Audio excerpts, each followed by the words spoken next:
Cincinnati. Joe Davis or Hershiser, and down in the field brought to you by El Pollo Loco. Here's Alana.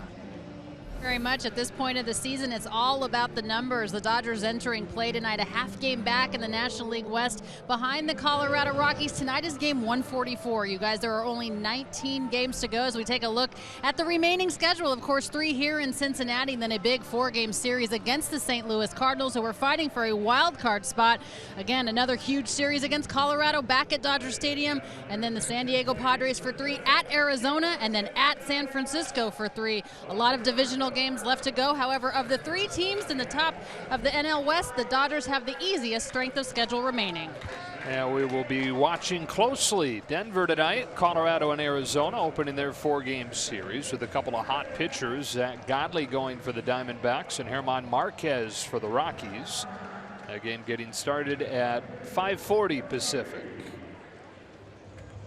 Cody Reed climbs the mound, and he'll get ready to face off with this Dodger lineup. Chris Taylor's back at the top of it. Dave Roberts liking how he's looked the last few days, so he bats leadoff for the first time in more than a month. Followed by Turner and Machado.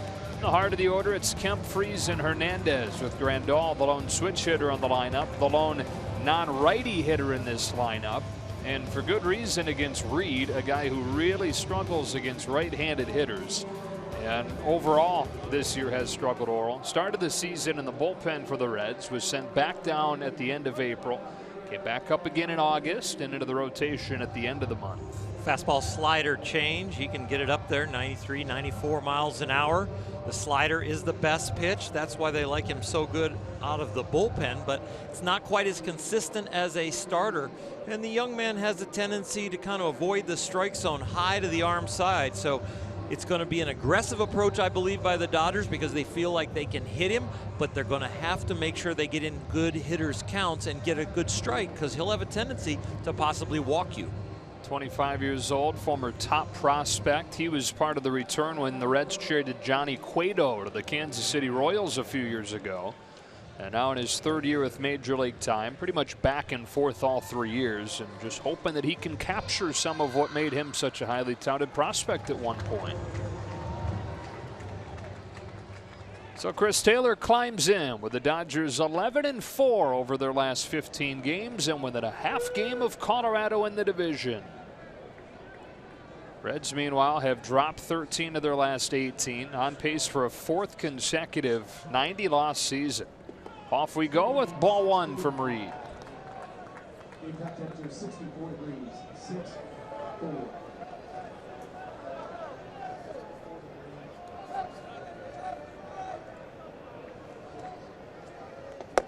Quickly 2-0. You know, mid-year, this could be more of a trap game. You get a very light crowd here in Cincinnati against a last-place team, but with the focus the way it is now and the schedule being so condensed, doesn't matter where the Dodgers play. They're going to be locked in.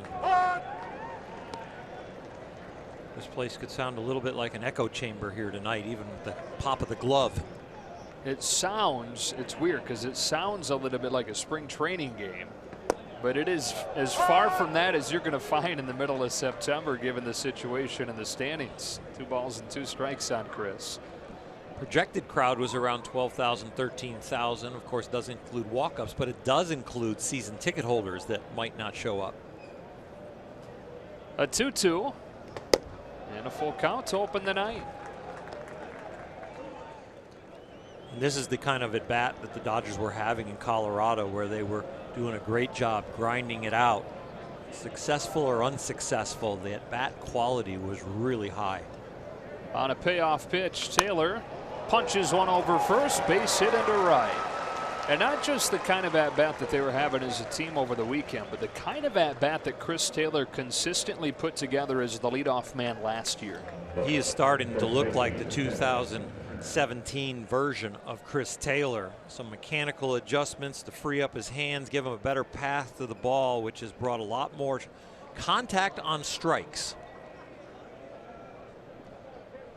So the leadoff man aboard for the hottest hitter in baseball. 4-hit day yesterday, reached all 6 times, also with a walk, and reached on an error. And here he takes strike 1 over the inside corner. talked about it off of the top, but since Turner returned from the disabled list August 2nd, leading baseball in whatever your favorite category is: batting average, on base, slugging, and so of course on base plus slugging. A little bit low, 1-1. Leading the Dodger team as a role model too in these at bats. He's had some questionable strike calls, the whole lineup has. Of course, they turn and they talk to the umpire subtly, but it hasn't affected their approach after that, where they've kind of thrown the at bat away.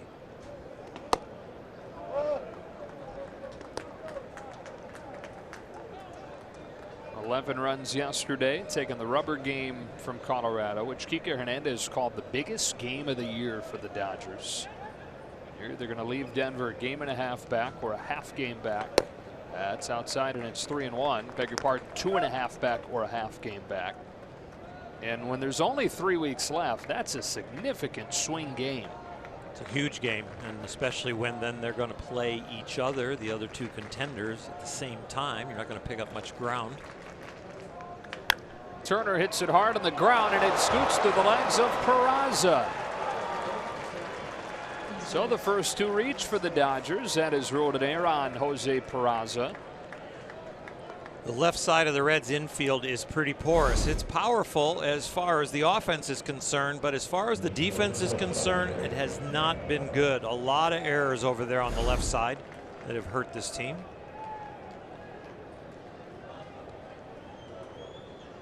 So first and second, nobody out, and the hitter's Manny Machado. One of the reasons Manny was so attractive to the Dodgers leading up to the trade deadline was the damage that he does against left-handed pitching. And since they acquired him, #2 in the majors in on-base percentage against lefties.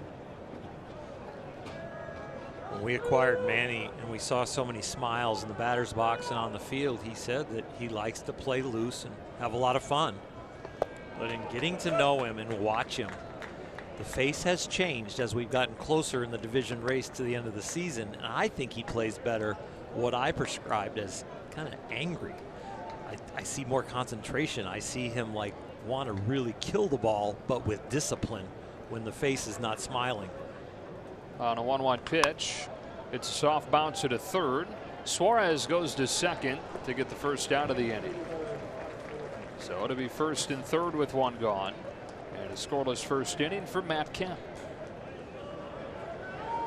A couple of guys hitting ground balls. One gets it in the air, gets a hit. When Reed is at his best, he's getting ground balls. Yeah, he doesn't have enough innings to qualify, but if he did, he'd be second in the majors in his ground ball percentage.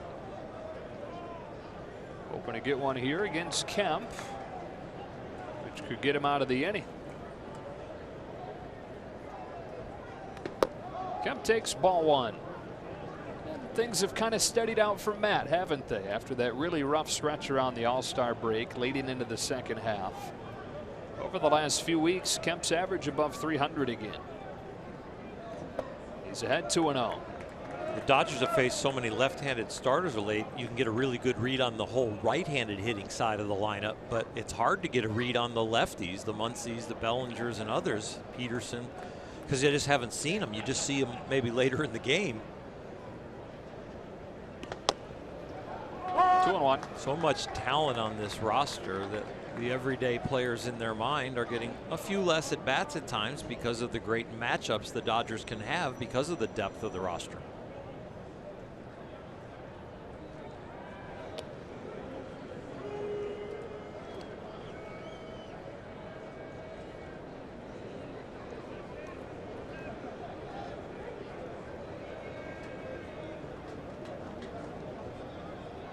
Taylor at third, Machado at first. And on a 2-1 pitch, Matt Kemp fouls it off 2-2.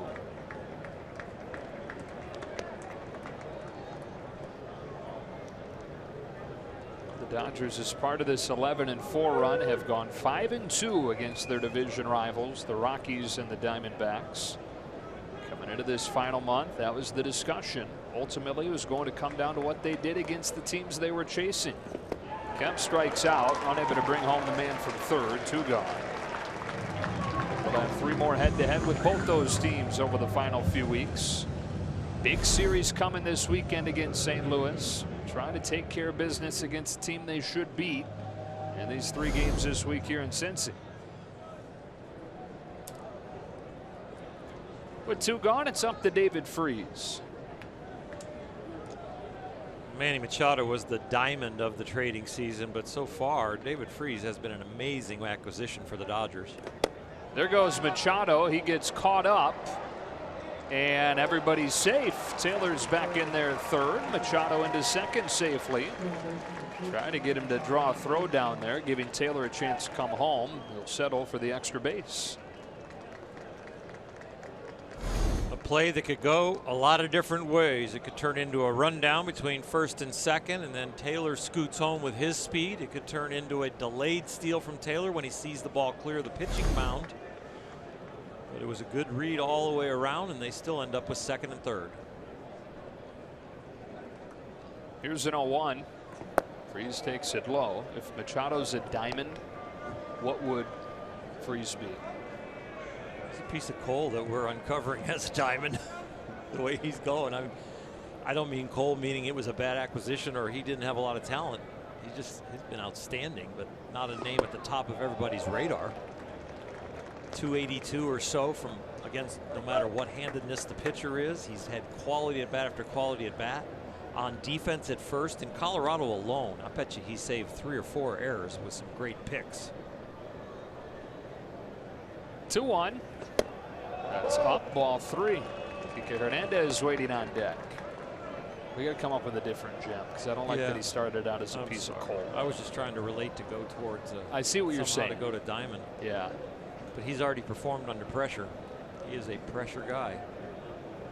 Good chance here in the first inning for him. Reed's in there with a slider to run it full. Dodgers got the first 2 on in this inning. And a fielder's choice ground out for Machado. Kemp struck out with a man at third and 1 out. And it's 3-2 on David Freese, who takes ball 4 to load the bases. I think we got to go with a blue gem like Sapphire. Nice. It took help from the truck to get there. I can't take credit. Danny Darwin, the pitching coach.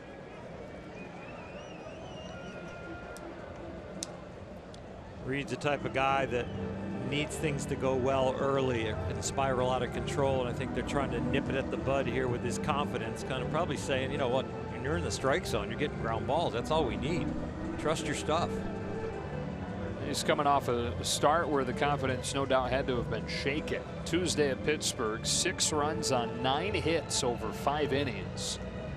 He's made 14 starts in his major league career across his 3 seasons. The Reds' record in Cody Reed's starts is 0-14. So you can understand why confidence may be an issue. And with most pitchers, if you are not confident and are trying to avoid the bat, you are high to the arm side, and that's what Danny Darwin just saw. So I'm sure it's a pattern the Reds have seen when he has been a starter. Hernandez, bases loaded, 2 out.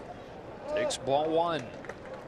And the reason most pitchers are high to the arm side with a lack of confidence, it's delivered because there's hesitation in the delivery and you're not accelerating into your release. And so without that acceleration, the ball won't come down. On the corner there, 1-1. Is that a lack of trust? Yeah, and you become an observer maybe right before foot strike as you're striding and you kind of pop out of the delivery. So then things all of a sudden are high to the arm side. You might give it a little too much effort, and that would be more of a guy that starts pulling the ball, not leaving it high to the arm side. Hernandez takes ball 2. He's got a lot of rotation in his delivery too, so it's got to be timed up perfect. If you think about his release point with all that rotation of where that arm has to be to throw a strike, it's a lot different than if an arm was coming a little bit more over the top from second base to home. Fouled off, 2-2. Guy Kike Hernandez that you are increasingly wanting at the plate in these situations. August and September average well above 300. OPS above 900. Hit his 20th home run of the season yesterday. He's got him loaded here in the first inning. A 2-2 pitch. Flip foul, and we'll do it again. 20 home runs, no small thing, especially when it's not 4 at-bats every single day throughout the season. He's continued to work with Turner Ward and Grant Brown on his swing, and really just his overall mindset of not swinging too hard, not being too fast with all of his moves, letting his gifts work. On another 2-2 pitch. He strikes out on a pitch in the dirt, and the Dodgers waste an opportunity here in the first against Reed. So they leave them loaded, and Alex Wood to the mound when you come back.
Lead things off, followed by Jose Peraza, having a great season for Cincinnati. Joey Votto's at first, then Suarez and Jeanette. That's 3 consecutive All-Stars there in the heart of the order.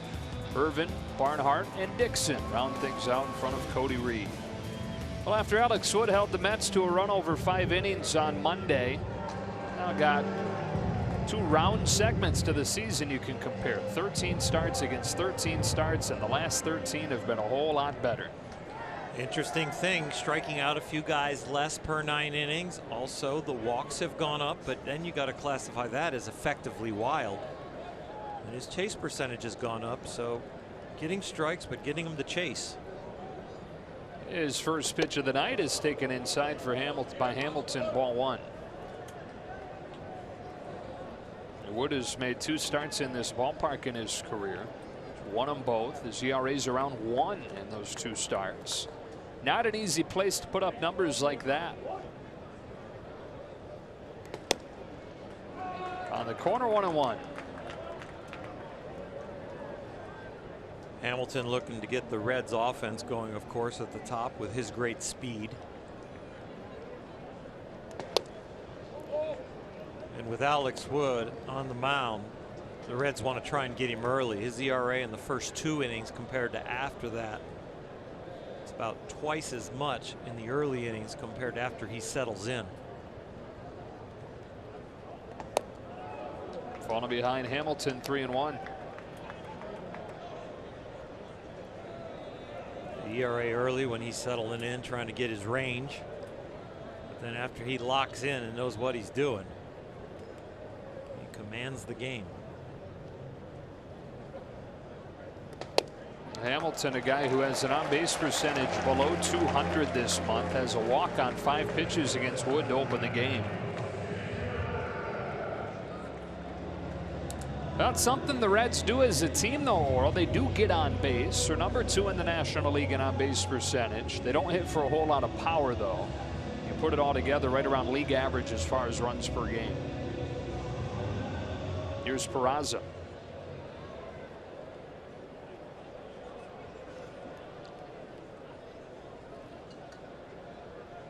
He's a Dodger for a short period of time. She came to the Dodgers in the same trade that brought Alex Wood in 2015. Made his major league debut when he was 21. 7 games in Dodger blue. First hit was a triple against Gio Gonzalez.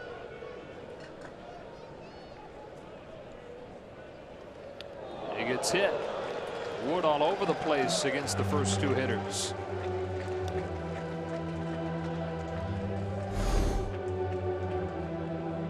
Been pulling that ball inside to Hamilton, and now Peraza. Not as far to hit Hamilton, but that one did. And now the birthday boy, Joey Votto, turns 35 years old today. And 15 hits over the course of his, I guess, 11 now major league birthday games. Second among active players. Here's your nugget for the night.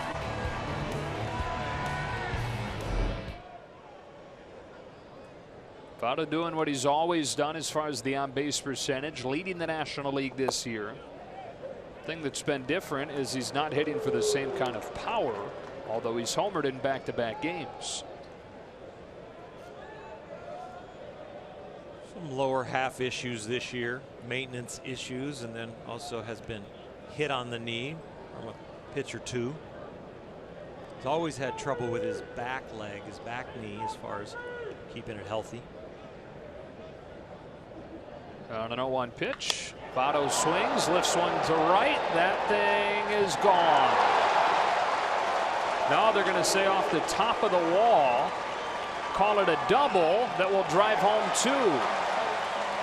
2-0 Reds on a Votto double. Joey Votto, looks like you can get in on him and tie him up, but he is so good at turning on the ball inside. And also in keeping it fair, leading with the hands, having the barrel drag behind and stay through the ball. Take a look. Off the very top of the wall. If the wall wasn't padded, it'd probably almost go out. The padding probably helped a little bit to cushion the carom compared to going forward. So Votto's power coming back over the last few days. Had a disabled list in August. You mentioned getting hit on the leg by a pitch.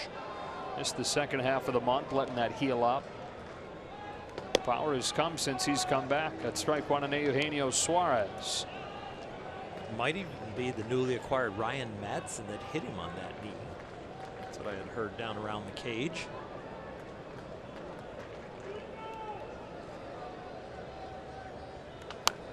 We can check those things. I think we can, but I know Madsen has hit him, but I wasn't sure it was that particular time that put him on the DL. Should have cross-checked my intel.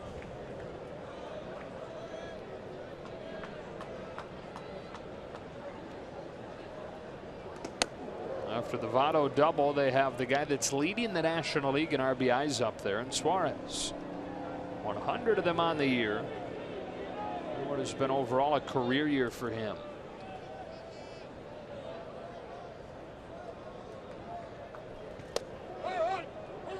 Wood strikes him out on the inside corner with a breaking ball.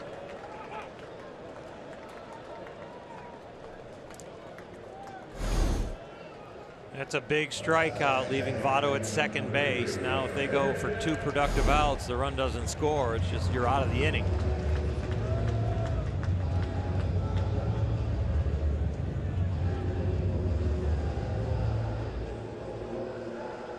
And now the 3rd in a row as far as run of National League All-Stars in this Cincinnati order. From Votto to Suarez to Scooter Gennett, whose .315 average is 2nd in the National League.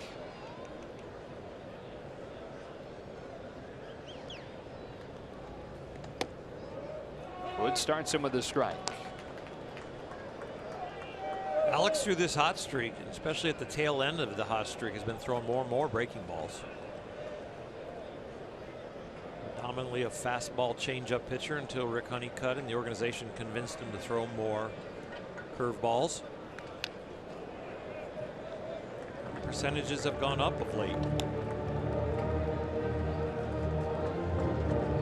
He gets as high of a chase rate, meaning hitters go after that pitch when it's not a strike, as frequently against Alex Wood as against any other pitcher's breaking ball. And the way you get that is you land it for a strike first, get that reputation that when you see spin, you see break, it's going to be a strike, and then you can start expanding. Here he comes with an 0-2, and that's low. Good stop by Grandal. 1 ball, 2 strikes.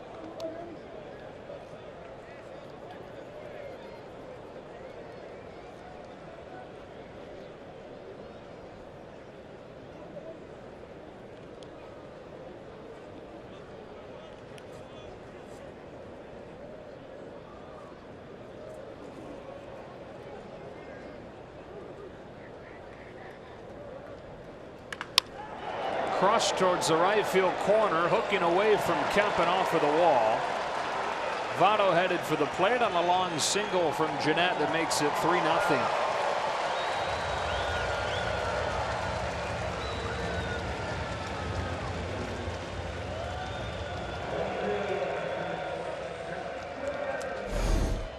Reds lineup that can hit for average, on base percentage. Haven't seen much power, but they're peppering this right field wall right now. Alex Wood will tell you that he's missing his spots a little bit, and they're making some good swings. Still just 1 out, and Phillip Ervin comes up.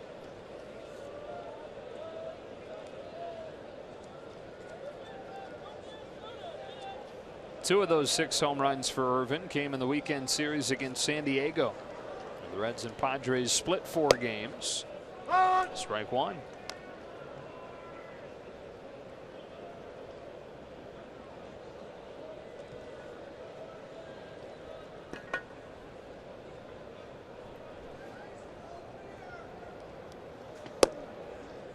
Strike 2. The weekend series, it sounds like it was quite the adventure here this weekend, huh? With the weather they had. Yes. I think they had over 5 hours of rain delay. Moved to game time. And still got a 2-hour rain delay. Ball 1. Yeah, if the crew's a little tired around here, they've had a lot of baseball to point the cameras at and adjust the sound. But I know they're on their toes. They're just glad to see clearer skies and that the game gets underway on time and hopefully finishes when it wants to. Ervin with more solid contact as he rips a base hit to left field. The Reds have swung the bat 6 times and made contact in 5 out of 6. The ball seems to be slightly elevated. Alex Wood, we showed you the ERAs early compared to late, so he has not settled in here in the first at all. In fact, these 3 runs against him before he gets his second out, these are already tied for the most that he's allowed in that 13 start stretch where he's been so good. Usually lives down right at the knees right away in his outstanding outings and has no trouble then working the changeup and the breaking ball off of that fastball location. But here so far, having trouble getting it down there.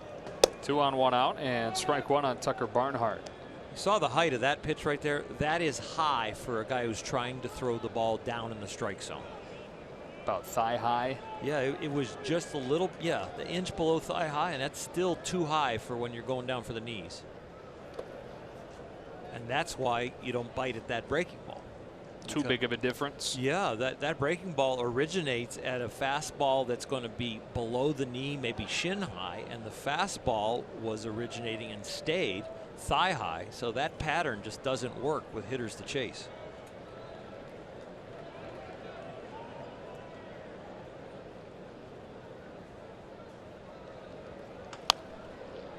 It's thigh high again.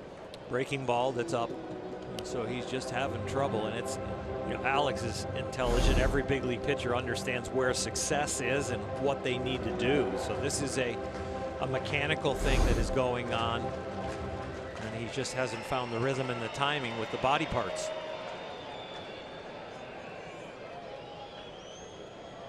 Comes home with a 1-2, and this is down and away to even the count up. If fans would come down, if we put about 50 fans in the bullpen and watch him warm up, they'd be blown away by what they see, including the stuff they're seeing right here. But when you get to the big leagues, to the pinnacle, it needs to be finer. Gets him swinging, 2 gone, and a couple of strikeouts for Wood. That was an outstanding pitch. You can see that's about 2.5 balls lower than the thigh-high fastball. It's out on the outside part of the plate. Starts as a ball, ends up on the corner. That's a Hall of Fame pitch.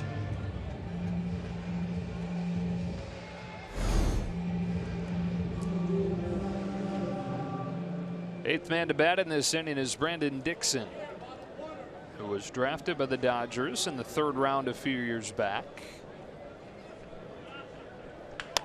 He smokes one on the ground to short. The Machado picks up and throws across low and by Freeze to allow another run to score.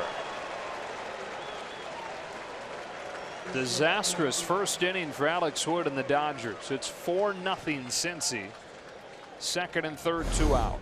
As good as Manny Machado has been, as strong as his arm is, as good as David Freese has been over there at first, this was an oddity for both guys. Freese in the first out last night in Colorado saved Machado on the same type of throw. It bounced about 15 feet in front of first base, and he made a marvelous scoop. This one right here was much easier. It didn't look like David had a good read at all on how far that throw was going to carry. He could have reached out and caught it in the air, and then he looked like a bad read from him as a first baseman and backed up and took the toughest hop. Cody Reed getting to hit here in the first inning. The difference through 1 is the Reds have taken advantage of their opportunities and their traffic. Dodgers couldn't against Reed, leaving the bases loaded.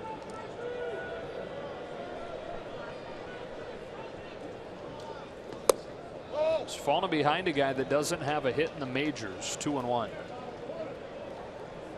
This is not the Dodger team we saw in Colorado at all. On offense, they were swinging at balls and didn't take advantage of poor command. Machado gets another shot at this one. Reed won't test him as much. He throws him out to end the inning. 4-0 Cincinnati. Dodgers with an uphill climb tonight.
Southern California BMW Center today for exceptional offers, or visit SoCalBMW.com. And by Jack in the Box. Try something different like Jack's Teriyaki Bowls. Only at Jack in the Box for a limited time.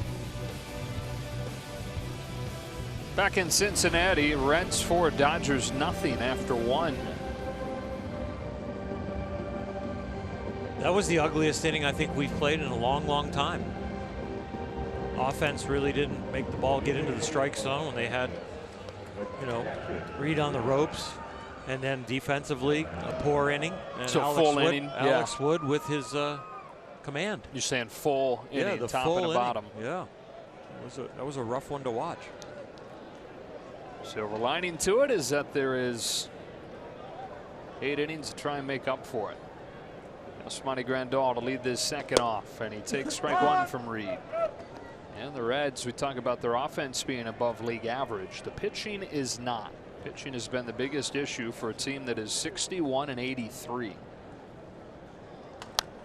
Grandal muscles 1 foul, behind 0-2. And Reed is an example of them just trying to see what they have in a lot of guys. As they move forward in this rebuild.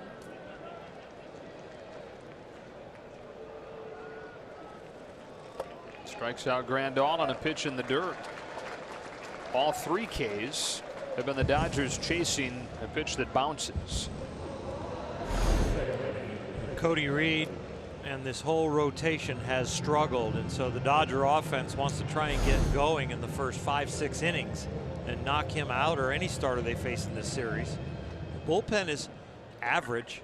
They have a few components that can get you out, especially their closer's been pretty consistent. But the rotation has been terrible. Brian Dozier trying to snap that 0 for 25 skid. Grinding away with Turner Ward. A few little mechanical things have gotten out of whack. One of the big ones, hand positioning. They've tried to get those hands a little bit higher and everything following from that. He's still waiting on it to manifest in a game, but Turner Ward has liked the way that his pregame work has looked more in the recent days. Lined a ball to second yesterday. A lot of times you see slumps progress that way. You don't put anything in play, and then you put it in play softly, and then you start hitting line drives at people. Eventually, the good ones always come out of it. 1 ball and 2 strikes. No shortage of work being put in, that's for sure. Punches a bouncer. Scooter Jeanette ranging to his left. And boy, that's pretty close to Votto pulling his foot off of the bag. First base umpire Jensen Visconti says that he kept it there, and 2 out. Jeanette going to stretch Votto out. Sidearm throw that starts the curve. It's a little high, and if you're a little ginger in your legs, you don't appreciate that from your second baseman. He's just helping you stretch. Yeah. 1-0 on Wood.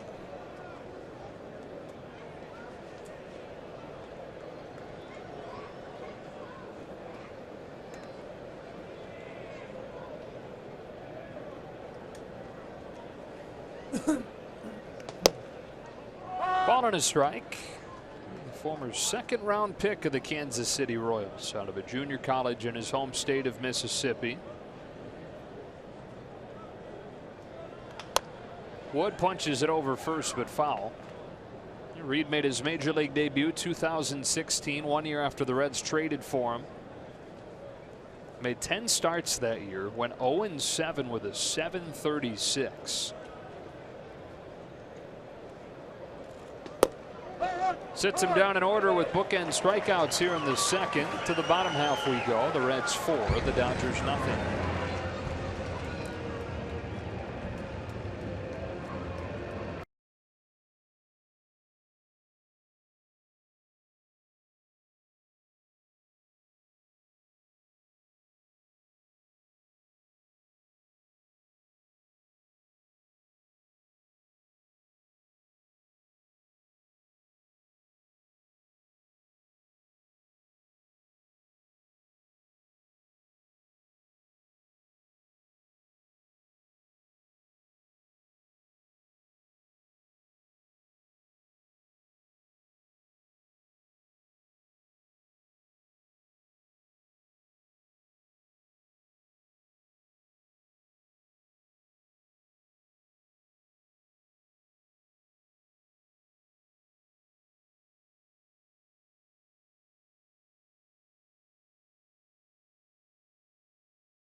annual Ping Pong for Purpose charity event at Dodger Stadium. Plus, Clayton welcomes the team into his Dallas home for the annual fantasy football draft. Don't miss Backstage Dodgers, presented by Cadillac, Friday after the postgame on Sportsnet LA.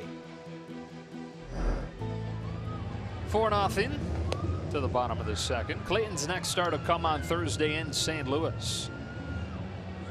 Playing a little ping pong with a water bottle there. A baseball. And it's an ice cream cone. Let's go down to Alana. Joe, and the man to Kershaw's left, our right, Ross Stripling, is actually going to be making the start on Wednesday here in this series. Originally, it was supposed to be Clayton Kershaw, but they gave him an extra day of rest. He will start that first game of a 4-game set against the St. Louis Cardinals. Ross Stripling set to go on Wednesday, likely 3 innings, 45 pitches. All right, Alana.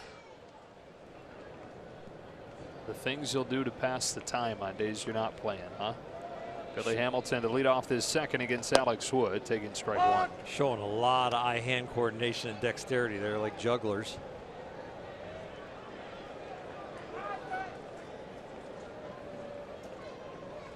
Billy Hamilton, who turned 28 years old yesterday. 5th full major league season from Taylorsville, Mississippi. 1,300 people. 0 stoplights there. It's a ground ball to a drawn-in Turner. With quick triggers to get the speedster for the first out.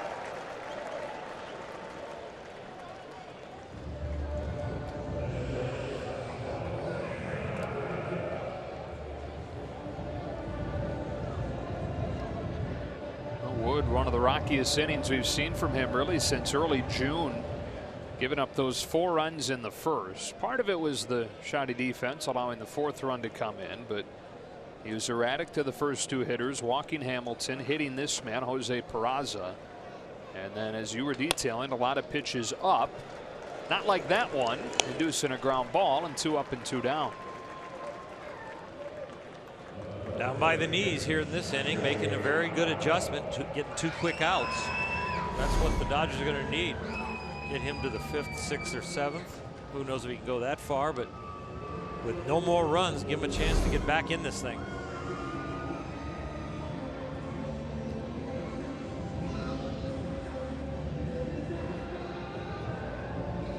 Two up, 2 down, and Votto hits with the bases empty.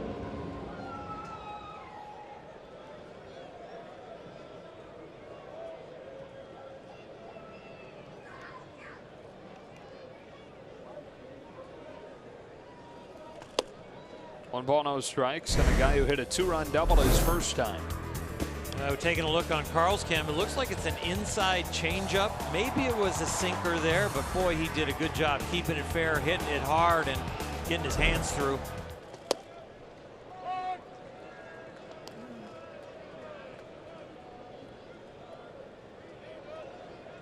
All-star for the 6th time this year.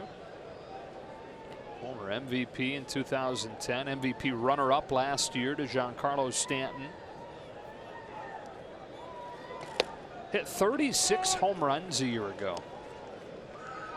He's only got 11 this year. That is the only thing that's fallen off. He still walks more than he strikes out. Not many guys can say that. In fact, only one other in the National League, that being Carlos Santana in Philadelphia.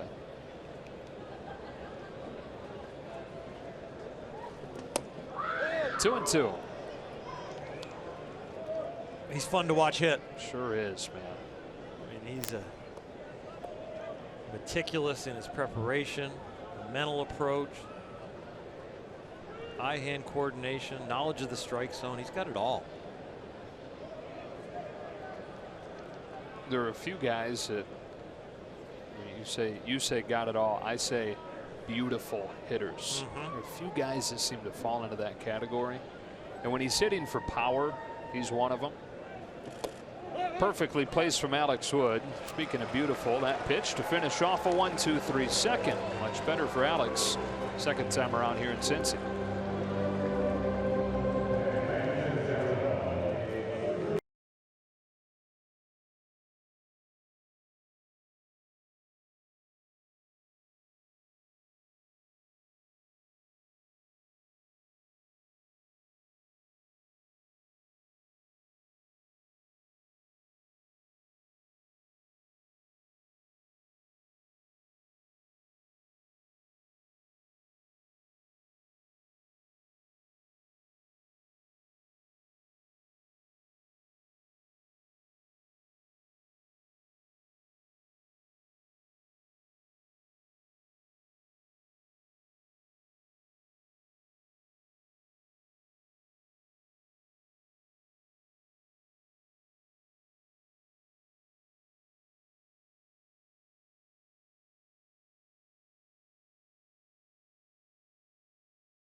17 consecutive games. Not only is that the longest streak in the majors this season, it's tied for the longest streak in Los Angeles.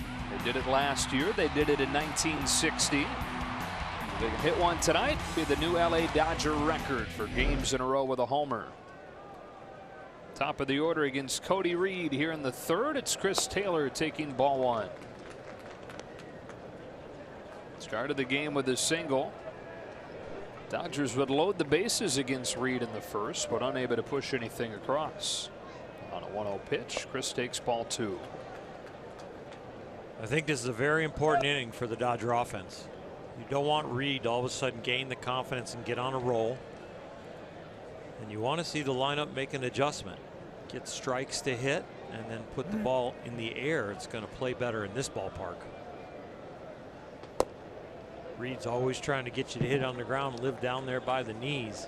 Once he throws strikes down there and establishes that, that's when he gets you starting to chase that slider down there, down and in on these righties. Yeah, the slider, when he's able to use that, he's okay. Opponents are hitting below 200 against it. But everything else, numbers are really bad. Well above 300 against his fastball and change.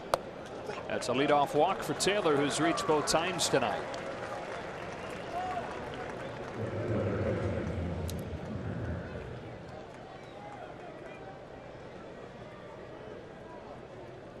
In some ways, they're seeing if Reed can pitch as a starter, but they know they like him as a reliever.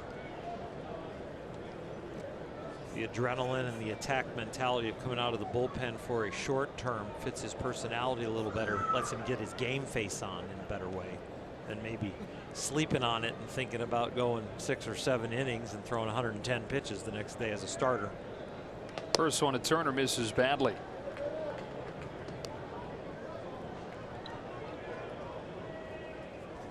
Reached on an error his first time. So that first and second, nobody out in that first.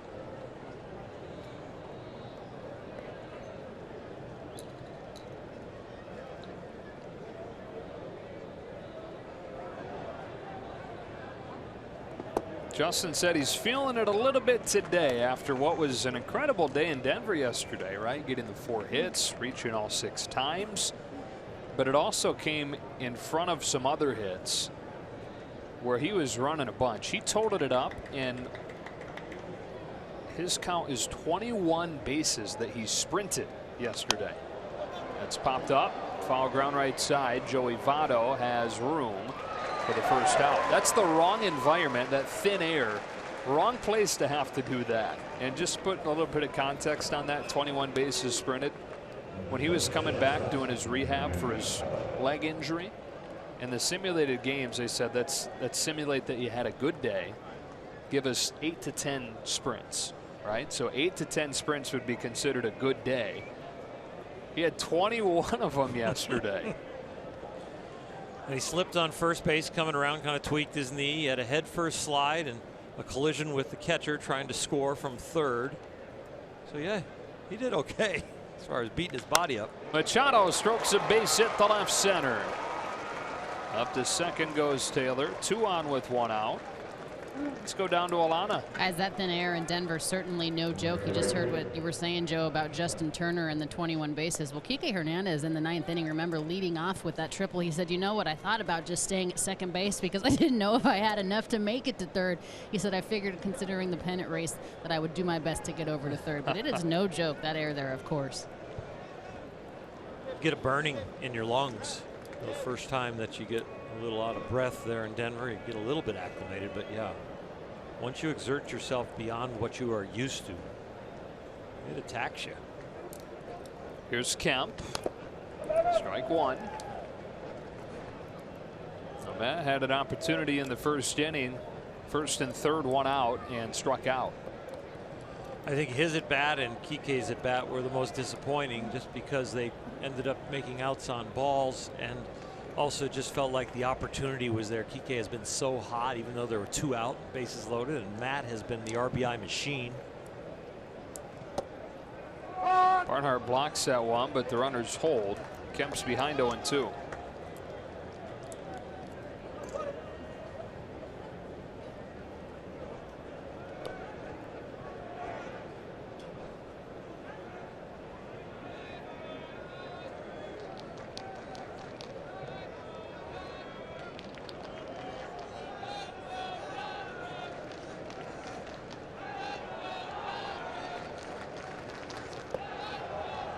1-2. A bit of a "Let's Go Dodgers" chant here in Cincinnati.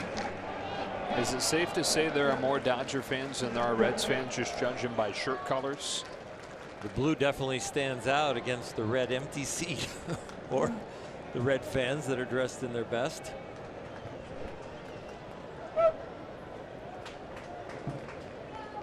On a 1-2, Kemp hits a bouncing ball that'll get past a diving Peraza to bring home Chris Taylor and give the Dodgers their first run of the night. Matt Kemp with an RBI single, 4-1 here in the third. First and third, one away. Well, Matt finds a hole, but Manny Machado and Chris Taylor do an outstanding job. Part of base running is reading the speed of the ball that is hit, waiting for your coach's signal. Chris Taylor was pulling up. Woodward sent him around as he found that ball going through, but Manny Machado did a great job reading the third base coach and scooting up to third, not slowing up and just assuming I'm only going to get the second. Significant with one out, and David Freese coming up. Sure, one of the two walks that Reed's issued so far, his first time. 1 ball, no strikes. Talked about Machado being a key hitter against left-handed pitching since his acquisition. Well, in the second half, David Freese top 10 in the majors against left-handed pitching as well. In front of a slider, 1-1.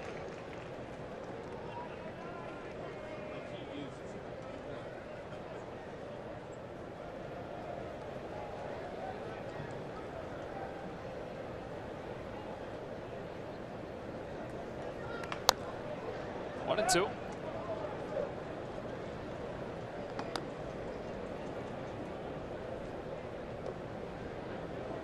David became a dad within the last year. Wife gave birth to Kai about 9 months ago. We're still in Pittsburgh, but going to meet up with David when the Dodgers go to St. Louis, which is David's hometown and where all his family still is.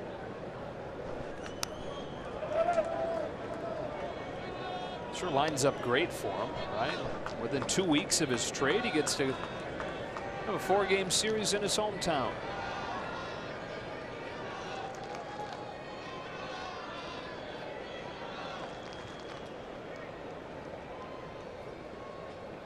Two on with one out, and on a 1-2, Freese strikes out swinging. It's another big K for Cody Reed with a man at third and less than 2 out.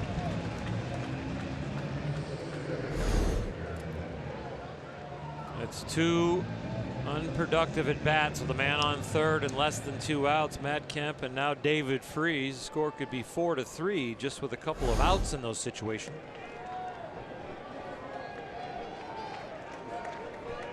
And now he faces same hitter that he faced in that first inning jam. Hernandez struck out with the bases loaded to finish the first. Now on the first pitch here, takes it in the dirt, ball 1. I mentioned in the beginning of the inning it was a big inning for the Dodger offense, and I think they've done a nice job other than that last strikeout. And this could really make them feel like they kind of won the inning if Kike can drive one more run in. I feel like you're really back in this game and you've damaged the confidence of Reed.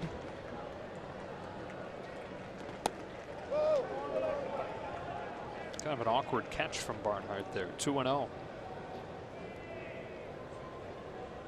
A little bit of a stab. Yeah.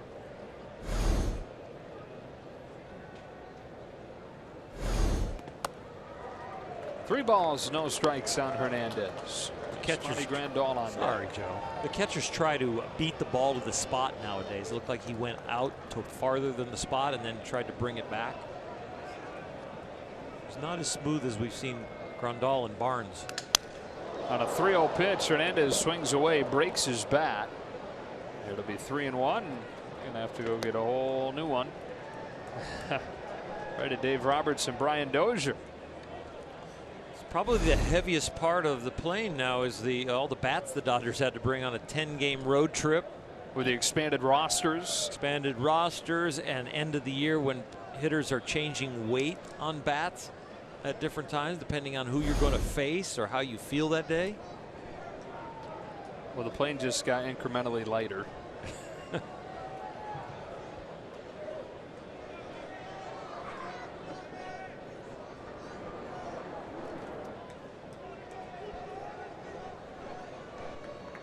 Machado at third, Kemp at first. On 3-1, Hernandez swings and misses, 3-2.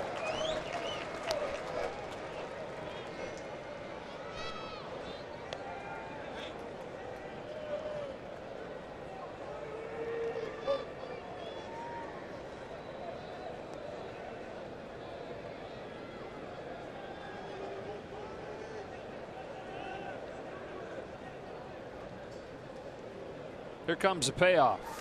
Hernandez rolls it to short. Peraza and Zieni.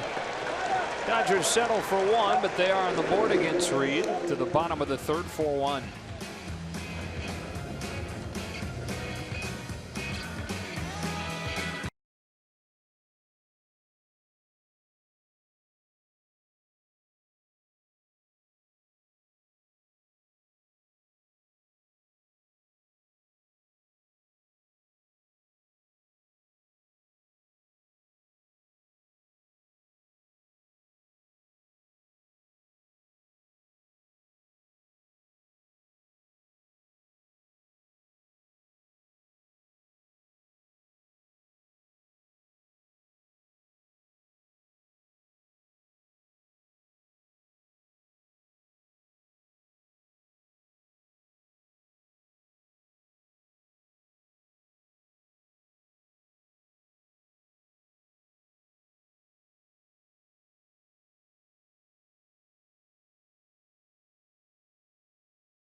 Four runs in the first inning, then worked to 1-2-3 second. You want to get ground balls in this ballpark. It's a bandbox. Ball carries real well. The measurements are not the greatest for pitchers. Gives up more home runs than any park in baseball. Suarez sends a high fly ball the other way. Kemp retreating at the wall. It's given up another. On the first pitch of the third, Eugenio Suarez makes it 5-1 Cincinnati.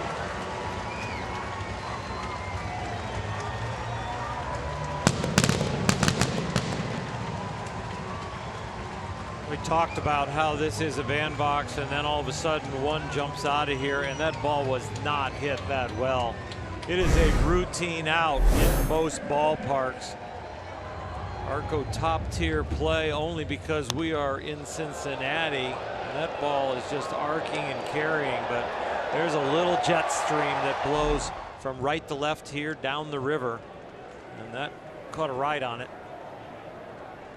Number 32 of the season for Suarez, which puts him into a tie for third in the National League. Scooter Gennett takes strike one. So he's leading the league in RBIs, tied with Javier Baez in that category. He's now trailing Matt Carpenter and Paul Goldschmidt, and tied with Harper, Arenado, and Muncy for those 32 homers. No swing, 1 ball, 1 strike on Gennett.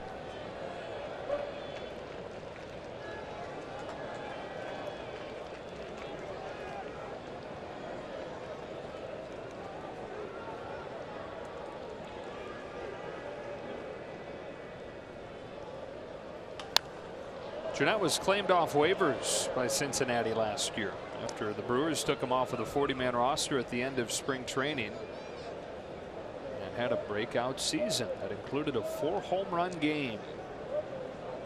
He was the least likely guy on the list of guys that have had 4 home run games, least likely one to do it.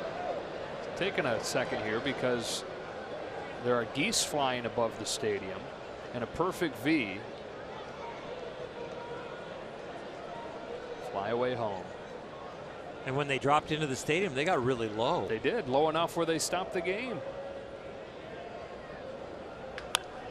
Sharply hit under a diving Turner. Jeanette has a base hit. His second of the night. MLB at Bat is your #1 Dodger app. Customize your experience to catch every moment this season. Get Dodger home screen icons and features such as MLB.TV Game of the Day, pitch tracking, in-game highlights, live radio broadcasts, stats, news, and more. Download MLB at Bat today. Is it already time for the Geese to fly south? Wow. Philip Irvin. I mean, it feels colder than it should. Cold is not the right word. It's cooler than it should on this date. Irvin with a fly ball the other way. Kemp retreating. Warning track with room to catch it.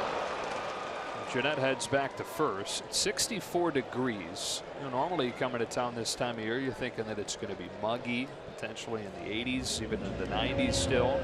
64. But if their home is like Canada and they're coming down already, maybe it's colder north of here. It just started. Right.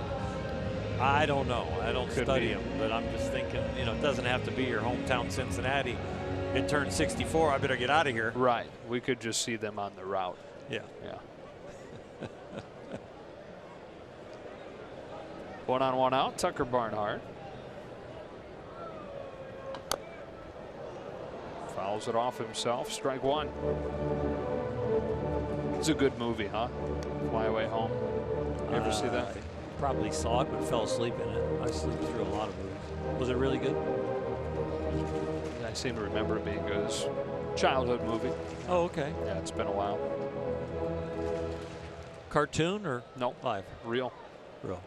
Real geese. Everybody in the booth up here that's helping us, they all know it. They're all shaking their heads, and I'm feeling like a dummy.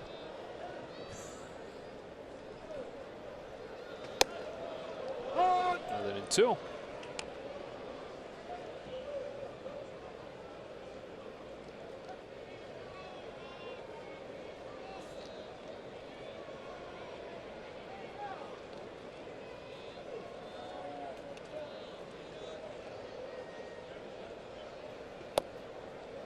Good take from Barnhart. 1 ball and 2 strikes. Wood got him swinging his first time. 27-year-old in his 5th major league season. He signed a contract last September. He'll be here through 2022.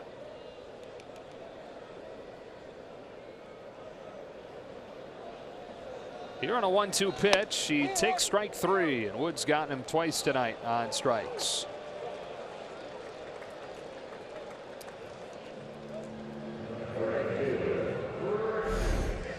Once swinging and once with this located fast ball going up and in. Got it close to the spot, got the call.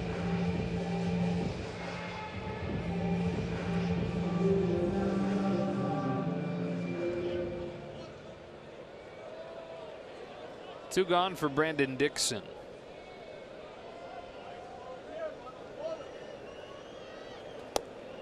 One and 0.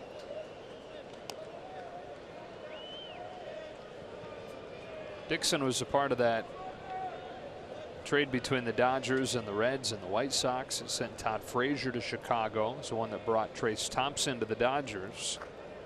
Scott Schebler came to Cincinnati in that deal. And one of the pieces the Dodgers eventually shipped to Oakland for Rich Hill.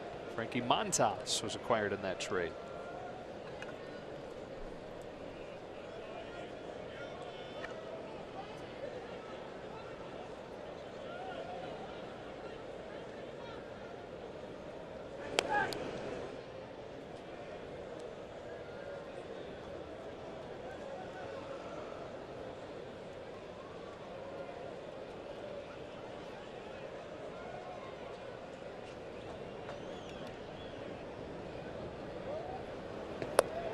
One and two.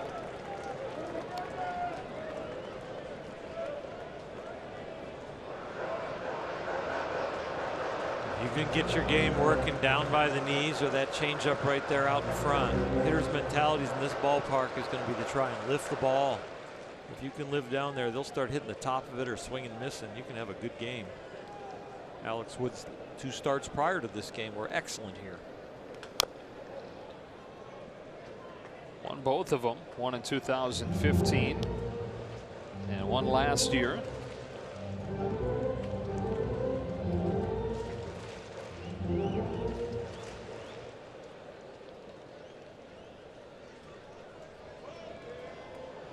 Pitching on a full week's rest. Alex has been good with a little bit of extra rest. That was the case in Texas when he had one of his best starts of the season 2 starts ago. And Dave Roberts thought maybe that the fact that he was going on normal rest last week against the Mets was part of the reason he wasn't quite as sharp. Sharp there to get Dixon to finish the Reds in the 3rd. He's got 5 Ks, but the Reds have 5 runs.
By T-Mobile. Earlier today, Major League Baseball and the Major League Baseball Players Association jointly announced the first wave of players who are expected to represent the Major League Baseball team in the 2018 Japan All-Star Series with Nippon Professional Baseball. Dodger infielder and outfielder Chris Taylor was one of the 9 players included in the first wave. He's going to travel to Japan to play 7 games across the country from November 8th to the 15th, and I talked to CT3 about it today. He said, I was actually a bit surprised at the selection, but certainly appreciative of the honor. He said he's never really played much of anything in the offseason, organized baseball as far as at this level is concerned, and can't wait to do it, guys. All right, Alana, putting together a pretty good cast of guys, too. Don Mattingly's going to manage that team.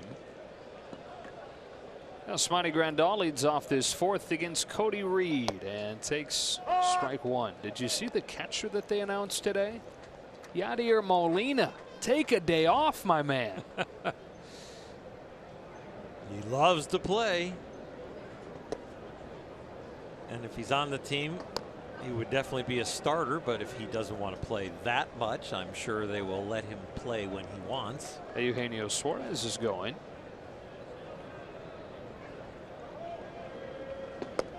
Two and one. The other guys that have been announced: Rhys Hoskins of the Phillies, Whit Merrifield of the Royals, Carlos Santana from the Phillies, Ronald Acuna from the Braves, Christian Yelich from the Brewers. Bouncing ball to 3rd, and there is Suarez on a nice tough bounce, able to pick it and throw Grandal out.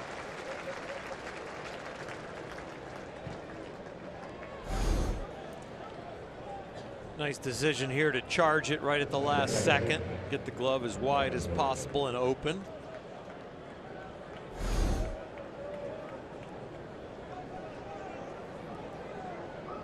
One away, 4th inning for Brian Dozier.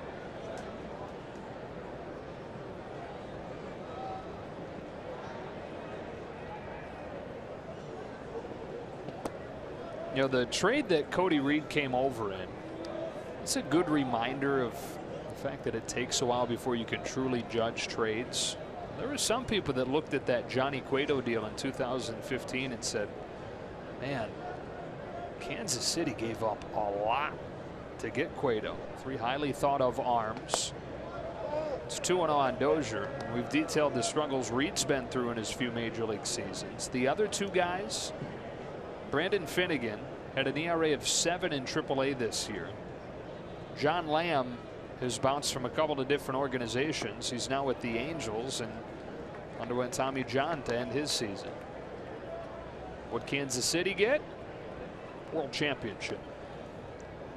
And you know what? Everybody has to go through the minors to get to be a big leaguer. And until you're up here and producing, you're still a prospect.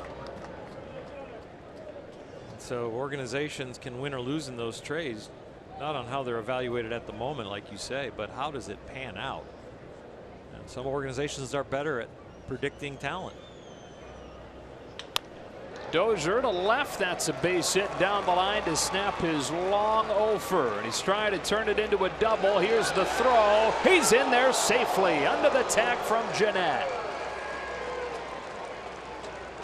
Brian Dozier ended an 0 for 26 nightmare with a double here in the 4th. Down in the corner thinking 2 right out of the box, and boy, it came down to a bang bang play, so he had to keep his speed all the way into the bag, and if he doesn't, he'd be out. And then you got to go for the outside part of the bag, not a lot of bracing, full speed, extend in there to make sure you're safe. It doesn't feel real good on the knee. It feels better when you're safe. So he's his second. Alex Wood, the hitter, with 1 out. Bounces one to second for Jeanette. Dozier to third, 2 gone. So the first hit this month for Bryant.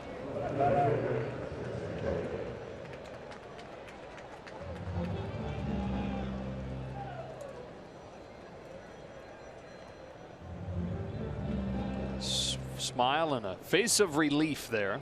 Taylor comes up with 2 out.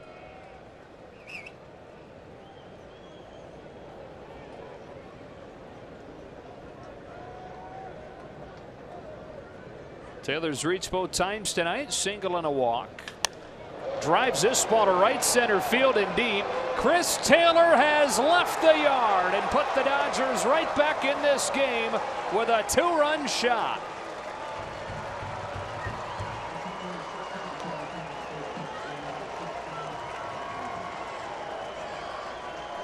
His bat coming to life here in September. Moved up there in the leadoff hole. September, he is hot. Arco top tier of the play of the game now for a blue uniform, and this one feels better. Using the right side of the field, elevating it, and this would have been out of a lot of places, but especially out of here. So Taylor with his second of the road trip. 16th of the year. The Dodgers back to within 2. It's been interesting hearing Chris talk about the evolution of his swing and the things that he's working on to try and get out of this slump. The homers have come as he's flattened things out a little bit. So to dumb it down, he's starting to hit homers as he's trying less to hit homers. And I think the bat is in the hitting area for a longer time, so more contact, solid contact. A little bit more in and out of the zone before, but now with the new approach and flattening it out and working on certain body parts to get that executed, yeah, he's found success. Turner with 2 gone, takes the ball. And the bullpen gets going. Michael Lorenzen.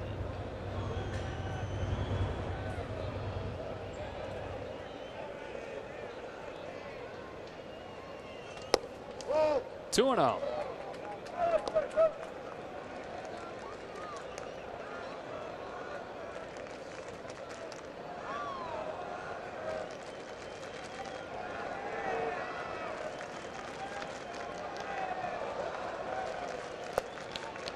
Reed all over with the 3 pitches after the homer.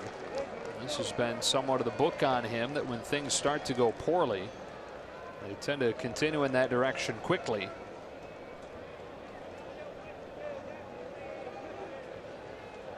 He deals a 3-0, and Turner takes a strike.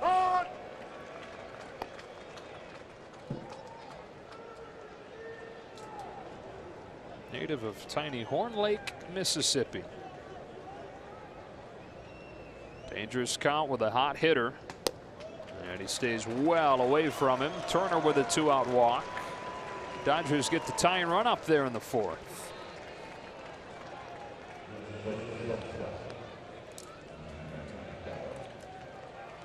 Reed is up by 2, but he is talking to himself out there. If he's repeating what the coaching staff has told him, or Danny Darwin has given him some hints, but he is trying to talk himself into this. That looked like just a deep breath and simple, okay. Yeah.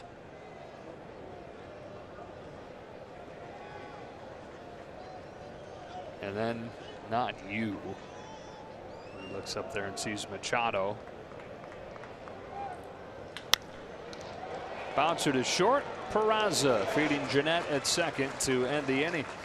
But a 2-run home run from Chris Taylor has cut the deficit in half. We go to the bottom of the 4th in Cincinnati with the Reds in front 5-3.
Dodgers within 2 as this game goes to the bottom of the 4th inning. Already a lot of stuff has been packed into 3.5 innings of baseball, and you can pack in another one.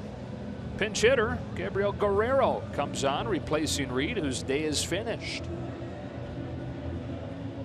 So you get into that Reds bullpen that has a few good pieces, as you touched on, but overall has not been very good.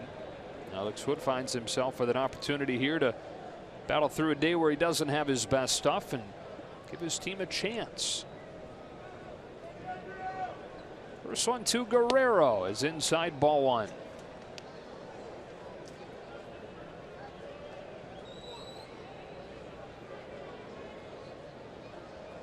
You mentioned, well, obviously the games are of utmost importance, every one of them down the stretch here. It does kind of have like a spring training vibe in here.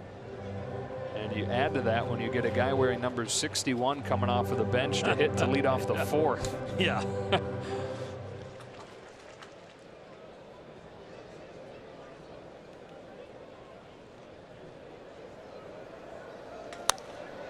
Smoked the second. Dozier picks it off a bounce and throws Guerrero out.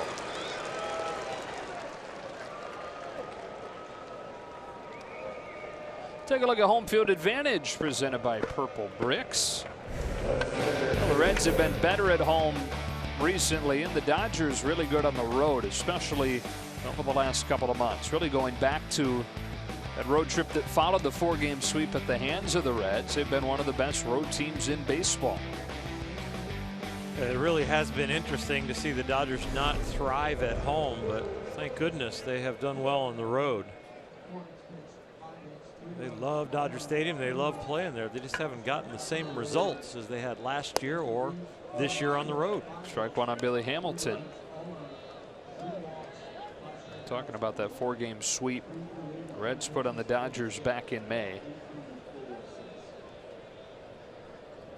Felt like it couldn't get any worse. It did, though. They went down to Miami, lost the first 2 games to the Marlins. So that was a 6-game losing streak against 2 of the 3 worst teams in the National League when you look at the standings now. Dodgers won the final game of that series in Miami. Starting with that, 62-39, best in the National League. A few things started to fire right after that time when they fell 10 games below 500. Hamilton yanks one in the air down the line to left. That'll nestle in for a hit. On his way to second. With his speed, no chance for Chris Taylor. It's a 1-out double. And the thing that really squared away when the Dodgers got going back then in May was the rotation. You had Stripling come to the rescue, Wood, Maeda, Buehler, and then remember Kenley Jansen wasn't going very well, and all of a sudden he was able to start closing out games that they were supposed to win, and that really started them on their path to getting it going. Justin Turner wasn't active during the Red Series. Yep. It's funny to look at the infield that the Dodgers have tonight and realize that none of those guys are on the active roster when the Reds took all 4 games at Dodger Stadium. Turner at third, Machado at short. He was obviously in Baltimore. Dozier was in Minnesota. Tonight's first baseman, David Freese, was in Pittsburgh. Peraza punches it foul. It's 0-1. The lineups in those series had Muncy at third, Taylor at short, Utley at second, Bellinger at first. Kyle Farmer made a start in that series at third.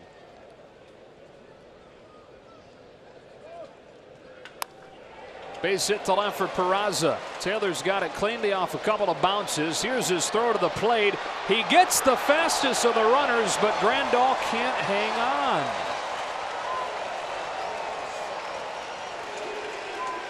Continuation of a troubling trend for Yasmani Grandal. Ball pops out of his mitt, and the Reds lead at 6-3.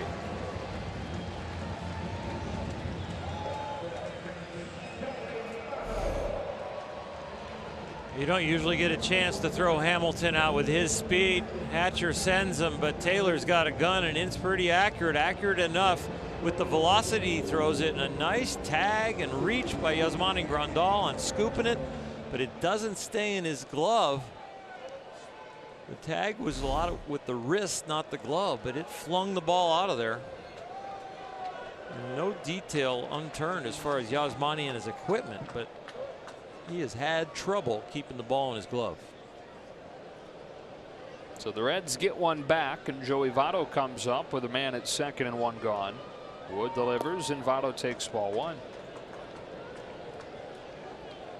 That is maddening for everybody, especially Yasmani.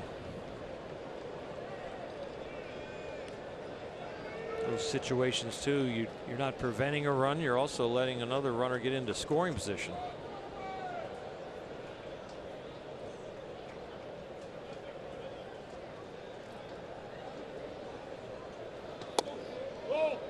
Two and up. 2 of the runs in this game for Cincinnati, result of poor defense by the Dodgers. Got a run on a throwing error from Manny Machado in the first inning, and they get a run here with Grandal unable to squeeze it.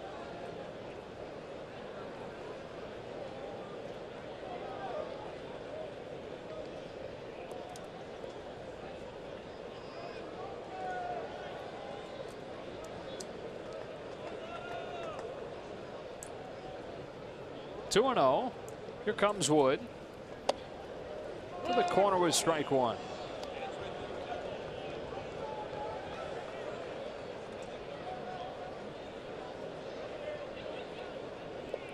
$19 games to go, including tonight. Boy, it feels like a real ugly game when you're coming down to the finish. Still a lot of time left in the game to fix it and to rescue it, but boy. 2-2. I see Joey Votto swing and miss and strikes very often. You don't see him taking strike three either in the at bat before. Right, Pat Venditti warming.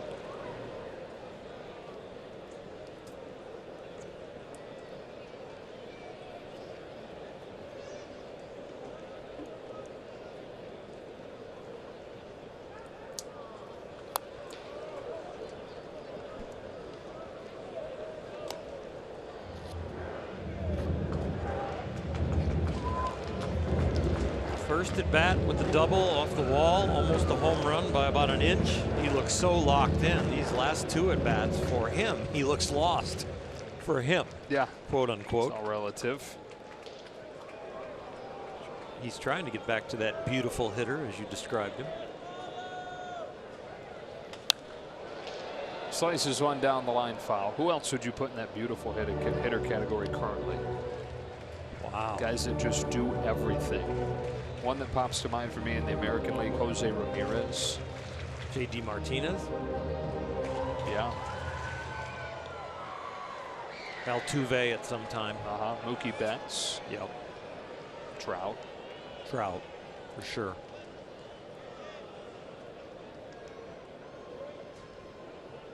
Woods 2-2.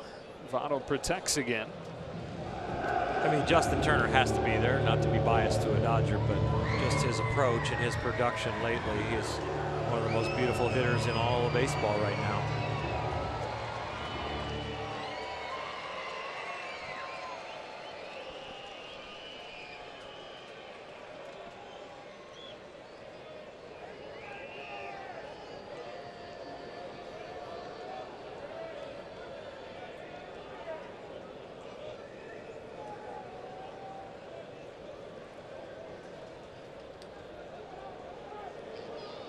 I think one of the qualifications for it has to be a pretty even strikeout to walk ratio as a hitter, which is so rare these days.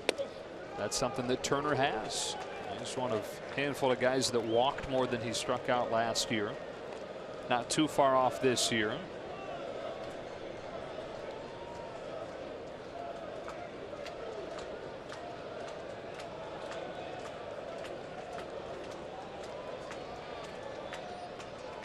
A payoff pitch. Votto takes strike three for the second time tonight, which Wood gets him on the inside corner.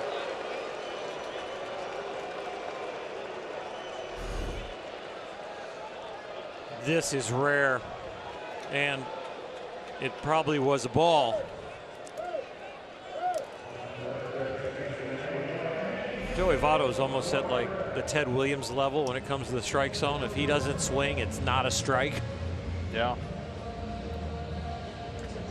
He's a Ted Williams disciple. He's carried around a copy of Science of Hitting that Ted Williams wrote for many years.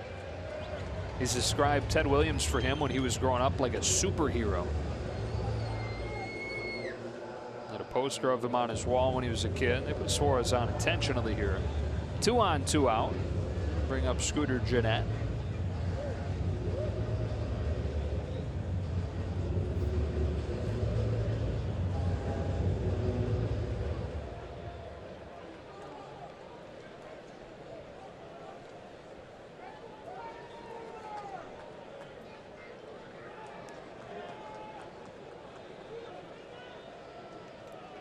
Suarez homered his last time, and then Gennett 2 for 2 with a pair of singles. So it's pick your poison, but they choose the lefty-lefty matchup, and Wood gets strike one. Yeah, it feels like in this inning, after Grandal dropped the ball from Taylor, it allowed Hamilton to score, that the momentum shifted back to Cincinnati. And this at bat feels like a lot of that momentum is in the balance again.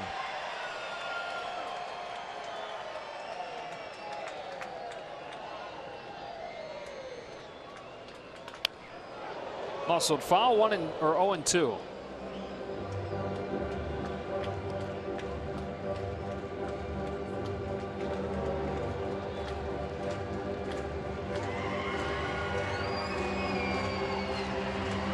Dodger fan got it. Or is he a Reds fan with a Dodger hat? Well, his head's with the Dodgers. His heart might be with the Reds. Quite literally.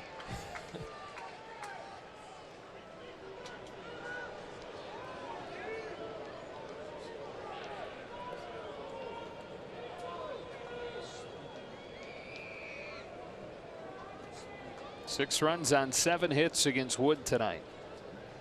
2 on, 2 out, and an 0-2. Ground ball, base hit into right center. Peraza scores, Suarez to third, and it's 7-3.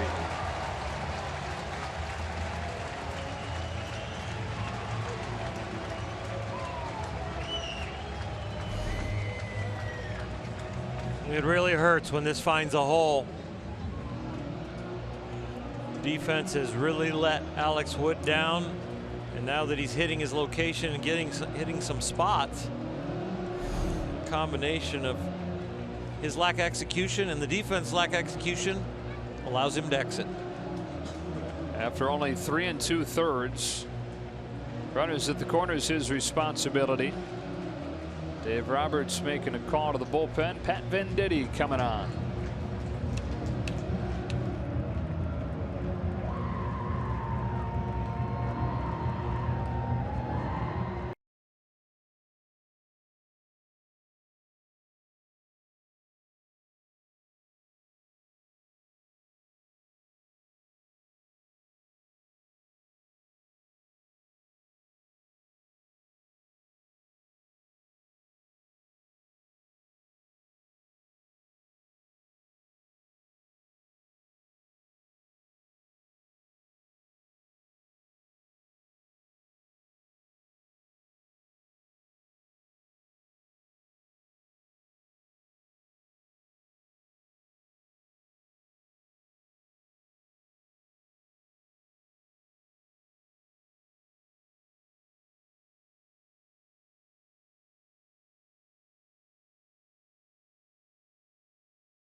White Boy Rick, based on a true story, only in theaters September 14th.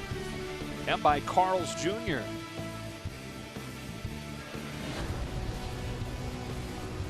Seven runs, 6 earned. Runners at first and third, Alex's responsibility as he leaves having thrown just 76 pitches. And Pat Venditti comes on. Who's in, who's out, brought to you by In and Out. Entering the fourth here, this is by far the earliest he's found himself in a game for the Dodgers. Came into a situation with bases loaded, 1 out, and stranded all 3 runners. So he has been throwing the ball well and can take the pressure. Here he's got 2 outs. He's looking to get the leading lady. It's Phil Irvin, who pops the first pitch off the end of the bat to right, and Kemp makes a diving catch to end the inning.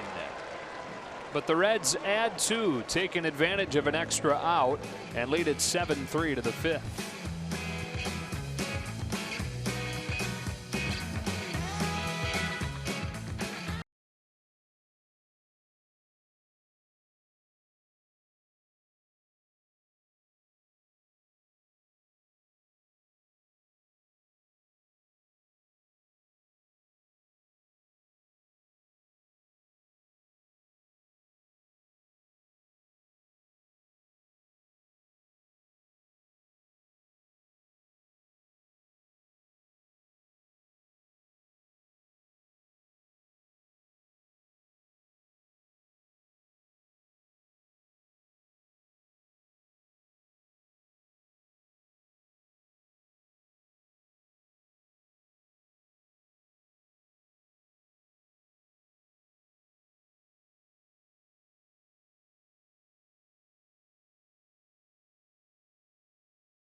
1,000 fans in attendance will receive a Matt Kemp bobblehead presented by Budweiser. For tickets, visit Dodgers.com/promotions. It's Matt Kemp to lead off the fifth for the Dodgers. Little third of the order in a 7-3 game, but facing the Reds bullpen now. Cody Reed is finished, and Michael Lorenzen, who was a two-way player at Cal State Fullerton, is on to pitch. Considered one of their long men. Will go anywhere from an inning to up to 3 innings. He's had a few good outings and is one of the pieces they can rely on here lately. Considered one of their long men and considered one of their best pinch hitters. Trying to become the first relief pitcher ever to win a Silver Slugger. He's homered 4 times this year. He's hit as many home runs as he's allowed. And he's jacked. Oh, look at those arms, Oral. He doesn't miss an arm day. No, he doesn't. He might even do twice as many. 2-a-day arm day? Yeah, I think he's doubling up on the reps. Matt Kemp on the first pitch of the fifth takes ball 1. You know, high reps usually doesn't produce size like that. No. No, we got to go high weight. Oh. Lower reps. That's why he never got bigger. 2-0. Yeah, there's not much high rep work going on there.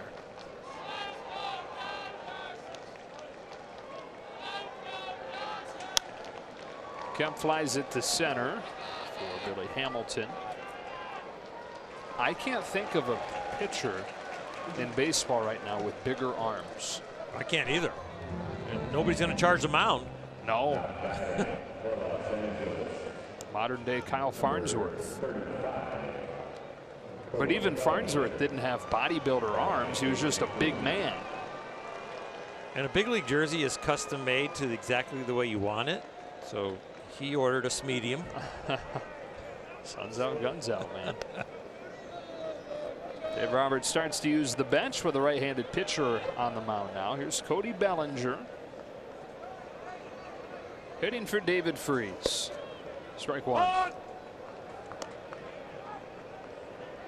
And it'll be Muncy after Freese to replace Kike Hernandez. 1 ball, 1 strike.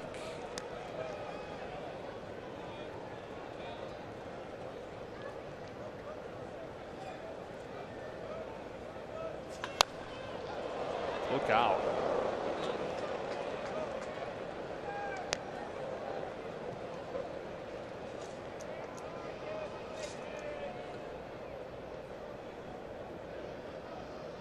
Cody clearing his mind and glancing down there to make sure everybody's okay.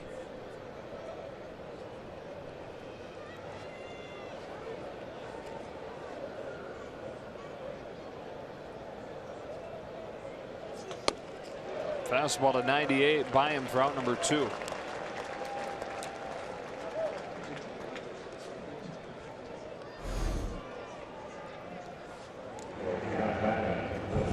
A lot of run on that fastball. They're trying to come in and it leaked all the way across the plate and off the plate.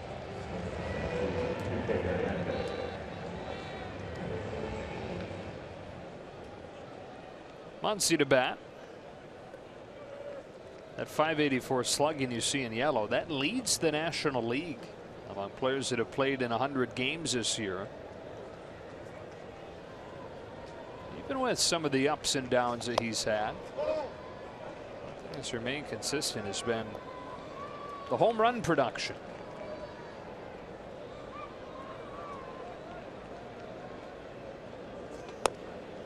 One ball, 1 strike.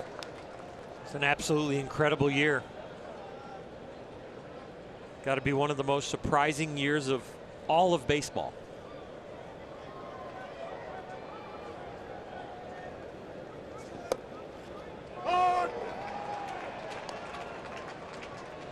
Yeah, as far as non-rookie seasons that you didn't see coming. Yep. And not even a comeback player of the year where he's done it and then been hurt and been away for a couple years. Right. Yeah, he's crazy good. 32 homers. Tied for 3rd in the National League. On a 2-2. Lorenzen gets him with 98, works a 1-2-3 fifth, halfway home, 7-3 Cincinnati.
On Sportsnet LA is brought to you by the new movie Venom, in theaters everywhere October 5th. Bottom five, Dodgers playing from behind from the start in this one, with the Reds getting 4 in the first inning. And as Dave Roberts has started to unload his bench, some defensive changes to report. Bellinger in center and Max Muncy at first. Pat Venditti needed just one pitch to finish off the Reds in the fourth. He's back out there for the fifth to face Tucker Barnhart.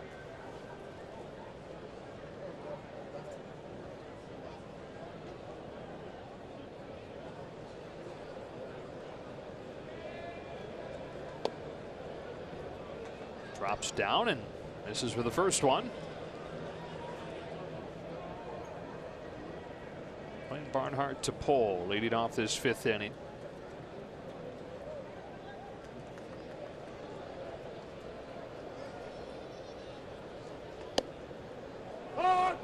One. Tucker Barnhart from Brownsburg High School in Indiana. There's a new stadium in town in Brownsburg now, Tucker Barnhart Field.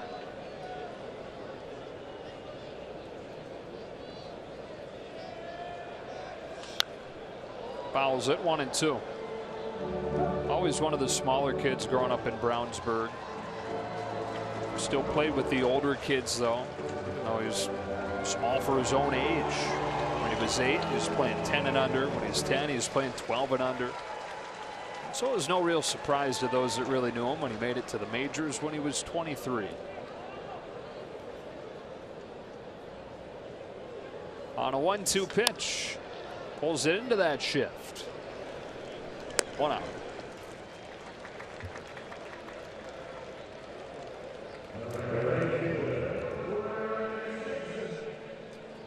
Pat Venditti, one of the nicest guys you're going to meet, but he works himself up into a frenzy before he pitches and while he's pitching. His game face, you just know that's not who he is when he puts his street clothes on. I mean, he gets into kind of a hyperventilating mood and stares in like he just wants to steal your wallet.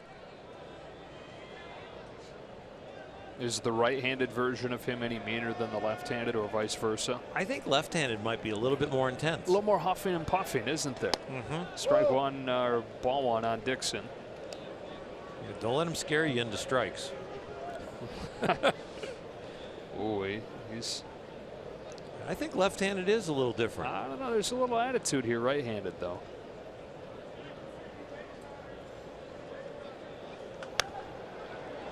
Hands, 1-1.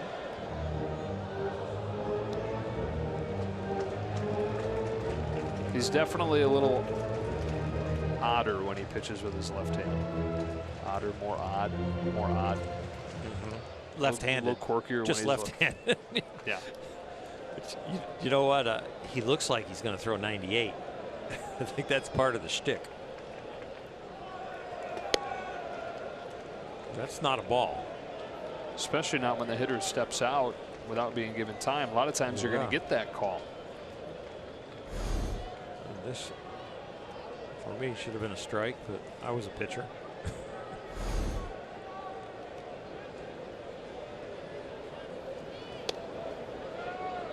3-1.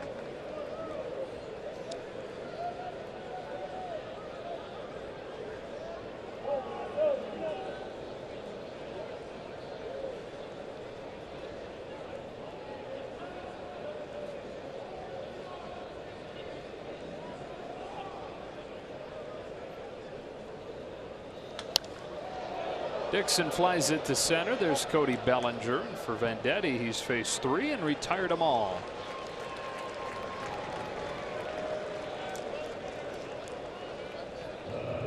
So we saw Lorenzen, the pitcher, in the top of this inning. Now we get to see Lorenzen, the hitter, who has 4 home runs this season and 25 at-bats. That would be quite a year if he was an everyday player. What kind of pace is that? Was that like 1 every 6.5 at bats or whatever, right in there? So give him 600 at bats. Oh my goodness! Yeah, too much math. That's a lot of home runs. In the second half of the year, he'd be getting pitched around.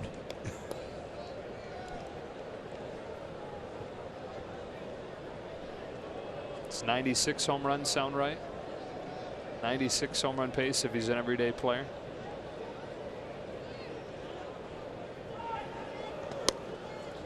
Ball on a strike. You mentioned when he came on to pitch, he was a two-way player at Cal State Fullerton. As a freshman there, he hit 400 as an outfielder for the Titans.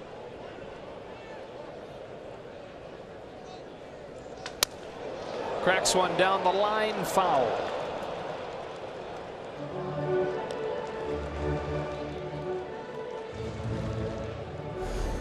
Well, you mentioned with Cody Reed, the red starter, that they're just trying to see who can do what.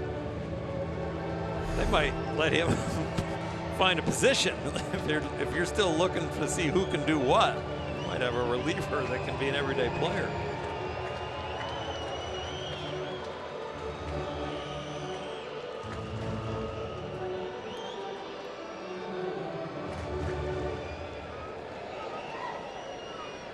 He added the red sleeve.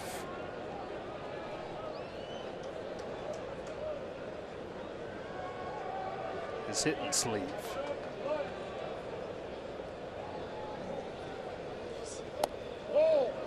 Two and two.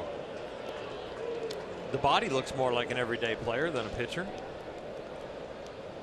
Seems like it could be a little bit limiting as a pitcher. As long as he's flexible, you see big muscles and you think somebody's stiff, and you think then as a pitcher maybe a little more prone to injury.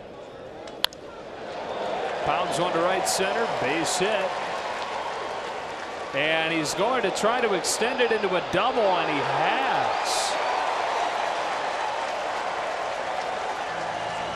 Fun to watch this Michael Lorenzen. As he left the batter's box, I was impressed with the hitting, but then I was more impressed with the stride and the way he broke out of the box, and he wasn't being a typical pitcher at all. He was thinking 2 right away, and I'll bet you he thinks he can play every day. He's got 6 career home runs. That is his first career double. He can really run, and he is a tremendous athlete.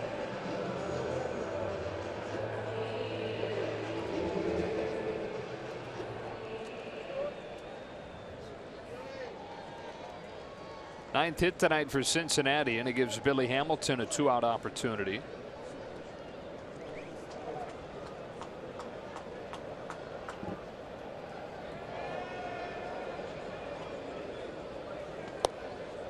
Strike one. Hamilton's reached twice, scored both times. When he reaches, he comes around to score at as high a rate as anybody. Just a matter of him actually reaching. Behind 0-2. If Lorenzen keeps this up, he's the perfect candidate as a successful relief pitcher that you could bring in a lefty for, but put him in left field or put him somewhere else on the field and save him for later, the next batter or a batter from then. Let him hit and then let him pitch the next inning after that, after letting the specialty lefty get a left-hander out. He could be a very flexible piece. We know how much the Dodgers like versatility. Yeah. There's Dodger blue in Michael Lorenzen's future.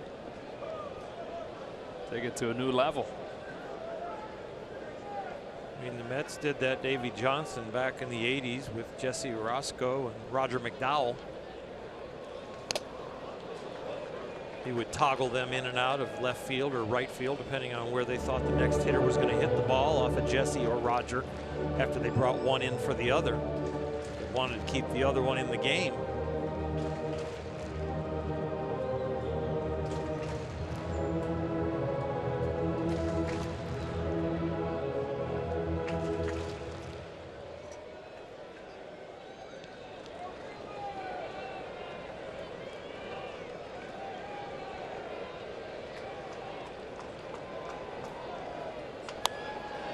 Hamilton in the air to short left center field. Machado over the shoulder makes the catch. What a play by Manny Machado to save a run, finishing the 5th. Not only talent, but you got to conquer fear. Nobody calling it. Who knows who'll get it? Two guys closing in on you, but you get the ball.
At home, the first 40,000 fans in attendance will receive a Manny Machado bobblehead presented by State Farm. For tickets, visit Dodgers.com/promotions. This catch presented to you by Manny Machado. Outstanding range, versatility, and I really do say bravery, because you don't know what's going to happen as you're going after that. Nobody's calling that ball, but everybody's trying for it. So on a night where the defense has not been pretty for much of the night, Machado with a gem to finish off the 5th. On to the 6th this game goes. Still a lot of time in a ballpark where there are a lot of runs scored typically, and against pitching staff that has struggled all year. Grandal to the plate to start this 6th.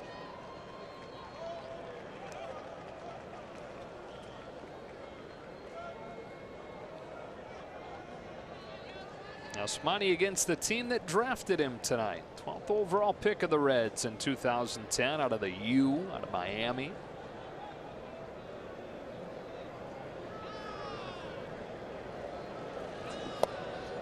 Oh for 2 so far in this one, and 2 for his last 32. We talk often about how streaky Yasmani is. You look at it, the streaks usually don't go much longer than this. He's been slumping badly for a month and a half. So you hope that he's got a good run coming in him to finish the year. He's ahead here 3-0. Capable of carrying the team. You hope he gets hot here for these last 19 games, starting this one.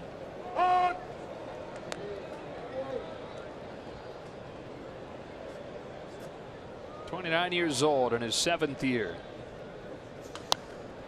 Fouls it off, full count. He'll be a free agent following the season.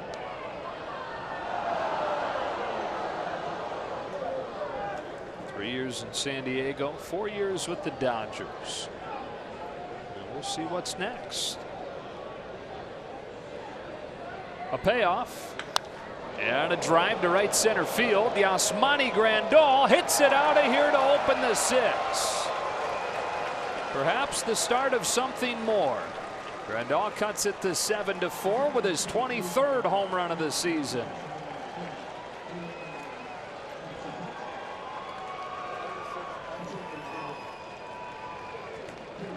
Started the game with the right-handed swing, gets flipped around to the stronger side, to the left side, and he does not disappoint Dave Roberts with this swing. Low in 95-mile-an-hour cheese. They're trying to go away, reaching back for the pitch, but it never gets there. It only finds the seats in right field. Second long ball of the game for the Dodgers, joining Chris Taylor. It's 7-4, nobody out in the 6th, then Chase Utley comes up. Strike one from Lorenzen. Chase looking for his first hit since getting activated on September 1st.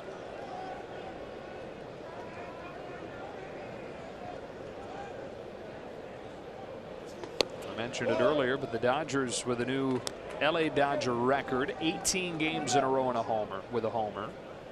The overall franchise record in 1953, they had 24 games in a row where they hit at least one home run. Now Utley with a towering fly ball to center, but this one won't travel. Hamilton for out number 1. That 1953 team, those are the boys of summer. The book is written about that group. They had 4 Hall of Famers in that lineup. Jackie Robinson playing left field and third base that season. Jock Peterson coming up to hit with 1 away in the 6th. Duke Snyder in center. Pee Wee Reese was the shortstop. Roy Campanella was the catcher.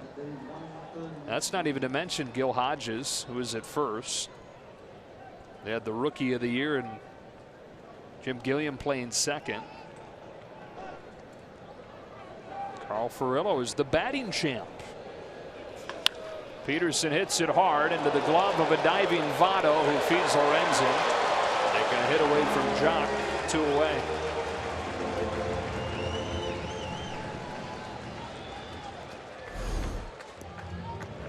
A large contingent of left-handers on the bench for the Dodgers, and Utley flies out. Peterson hits it hard.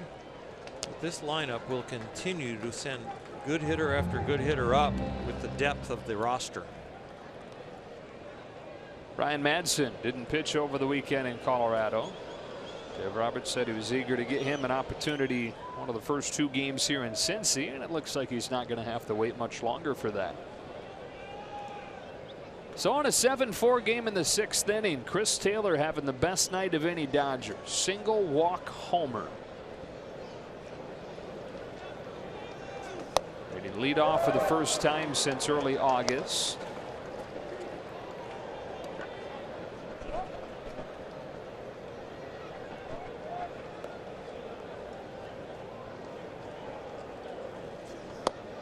Breaking ball, and it's 0-2. StatCast AI powered by AWS.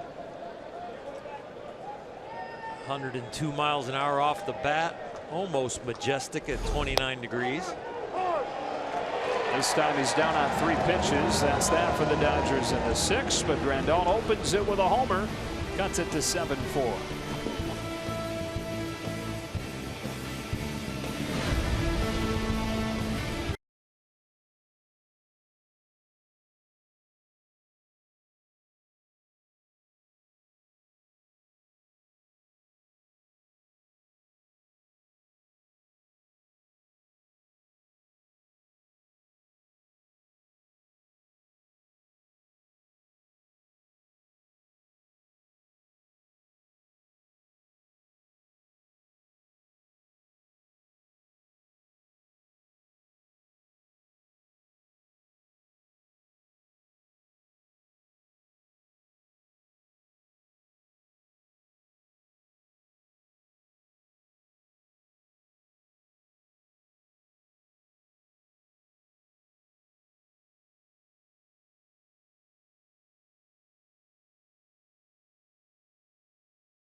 Is brought to you by BMW.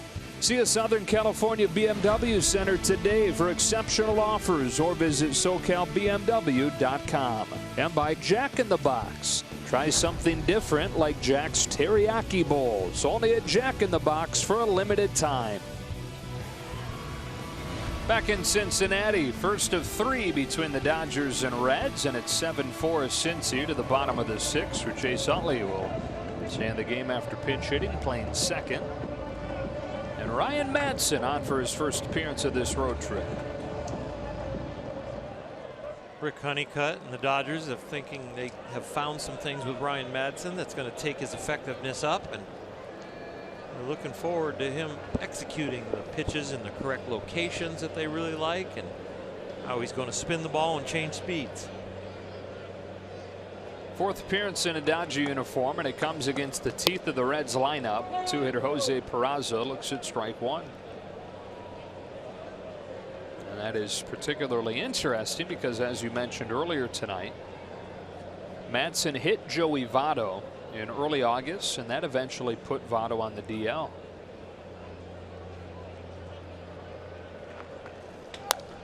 Slash to right, leadoff hit Peraza. 3rd time he's been aboard tonight. And Votto comes to the plate. You know, whether it was intentional or not, it's the Reds' best player. He wound up on the DL, and when that's the case, it's going to be taken personally. Yeah, it gets pretty personal. Pitcher-batter confrontation, and then somebody gets hit, and if there's any inkling that they were coming in and making sure they didn't miss out over the plate, and they do that a little too often, it can get personal and stir it up.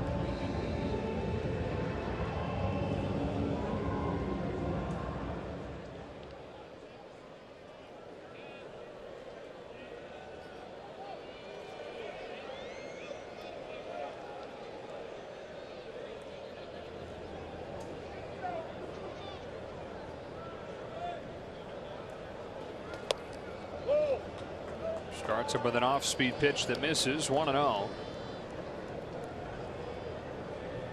Joey with a 2-run double here on his 35th birthday.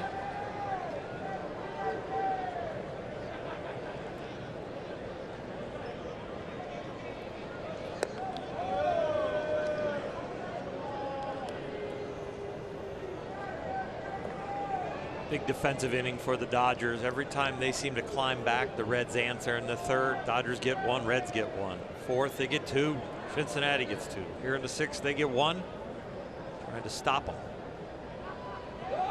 There goes Peraza on a swing and a miss, and boy, did he get a good jump. No chance for Grandal and Machado.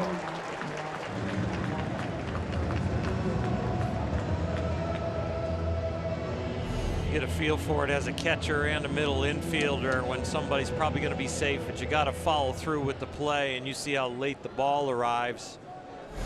Yasmani tried to be as fast as he could, and that cuts back on your accuracy.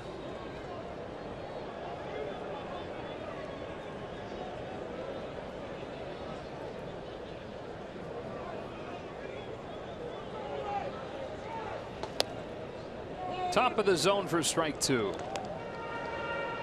Now, Joey Votto, one of the things that has made him a remarkable hitter over the course of his career is what he does in these situations. Career .338 hitter with runners in scoring position.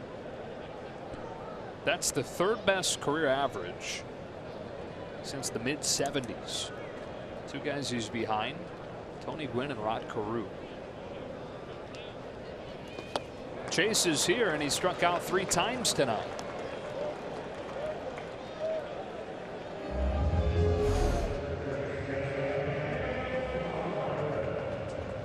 I bet you that's the first time he struck out 3 times this year in a game. We might have to look that one up. We have those capabilities. We will exercise them. You know, the strikeout total's actually not that low. It's just the walk total's so high. That's where you get the good walk strikeout ratio for Votto. He has close to 100 Ks. Here's Suarez with a man at second and 1 gone. Taking a strike on the inside corner.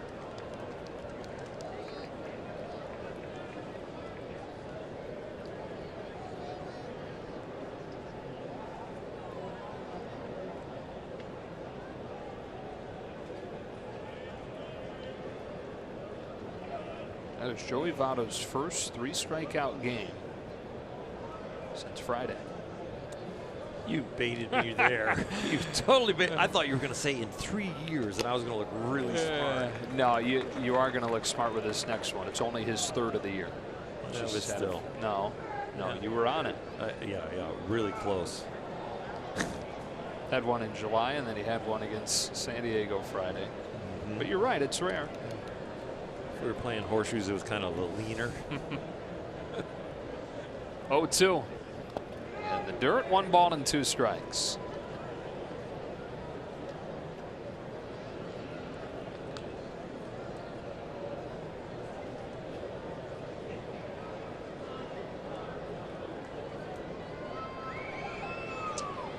Suarez home run tonight, 32nd of the year. Gave him his 101st RBI. Here he's got an RBI chance with a 2-2 count, 1 gone in the 6th. Enter the night tied with Javi Baez for the league lead. And reminds you, it's worth taking a look at what's going on in Chicago tonight. The Brewers and Cubs opening a big series. Brewers within 2 games in the Central all of a sudden. Down the right field line, that will peel into the seats and become a souvenir. It's 2-1 Milwaukee in the bottom of the 2nd.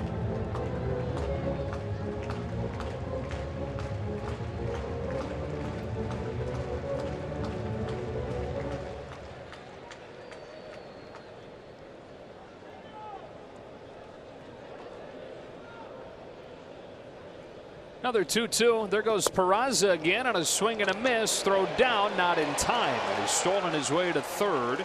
But back-to-back Madsen Ks has him on the doorstep of getting out of this. Got an update for you from Denver as well. Rockies and Diamondbacks opening that big 4-game series. And in the 1st inning, it is Eduardo Escobar bringing home a run against German Marquez. A.J. Pollock steps on home. The Diamondbacks won, the Rockies nothing. You able to shift your brain enough to cheer for the Diamondbacks for a day or 2? Somebody's got to win. I think Dodger fans should want them to split. Okay. And I think they should want that to be a seriously offensive series that wears out both pitching staffs. Here's Jeanette with 2 gone. 4 Coors Field games. You know, the interesting thing is, we were talking about this earlier today. even if they're low-scoring games, you could see the bullpens taxed because you know they're going to be managed aggressively. You're right. And so it is a very tough series for them to go head-to-head and be in the 3-team race. You want to use those winning components, those when you have a lead or it's tied components. But when you're in this kind of a race, even and you're in Coors Field, down by 3 is tight. Yeah. It's not like typical ballpark down by 3 or 4 in the the 5th or 6th inning. Like, oh, I can just bring in anybody to eat innings. No, you're gonna want to keep the game close no matter where it is. Good to be done with Coors Field for the year, huh? Mm-hmm. Too much weird stuff can happen there for it to be a tight division race that you're taking your record into. Madsen to Jeanette with a 1-1 offering, and Scooter swings through it, strike 2. Arizona's dropped 7 of 9, including 5 by 1 run, largely because of the bullpen. Not a fun place to get a bullpen right. 5 and 11 over their last 16 games. They saw that lead over the Dodgers of 4.5 evaporate.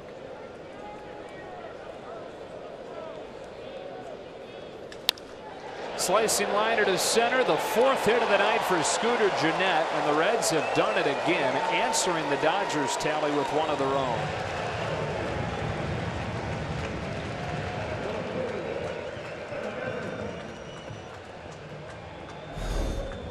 This Reds team has no trouble scoring runs, especially here at home, and it's not always a home run. It's not a powerful team.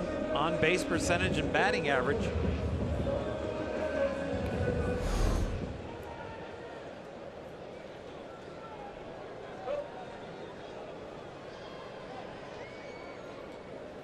Phil Irvin.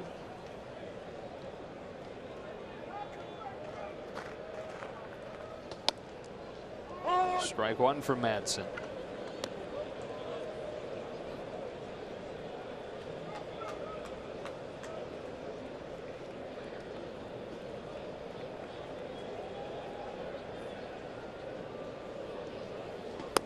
Oh.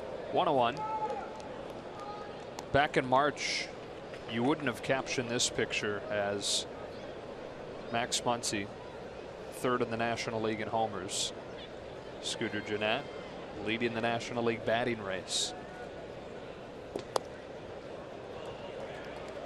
That hit, the 4-hit night, he's back to 320, passing Christian Yelich. There's a young man or a young lady out there just becoming a baseball fan at 8 years old or something, and that could be a poster in their room.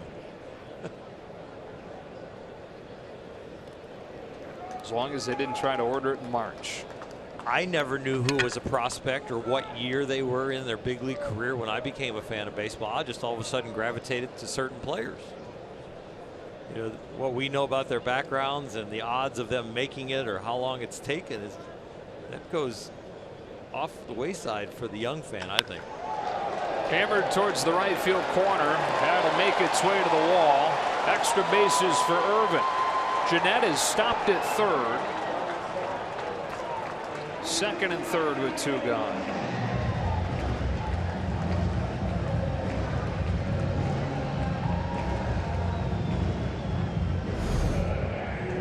The Reds continue to answer back, and they're trying to answer back louder than the Dodgers cut into the lead.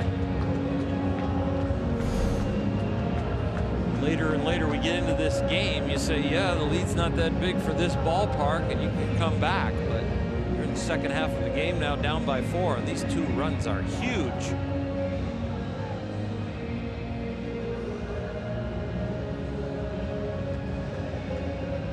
Third hit of the inning against Madsen, 12th of the night for Cincinnati.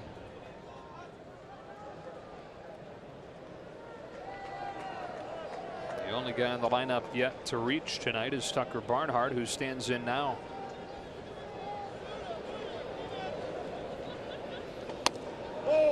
Just misses with a fastball, 1-0.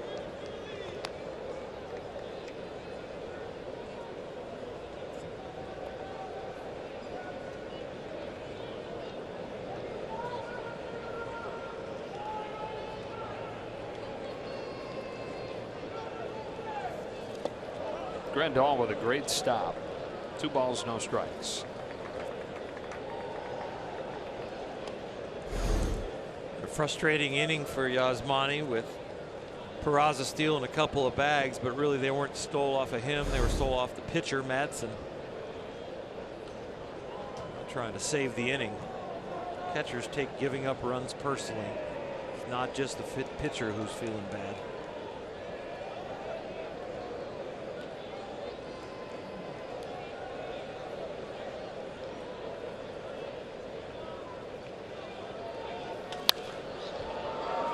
It's foul, 2-1.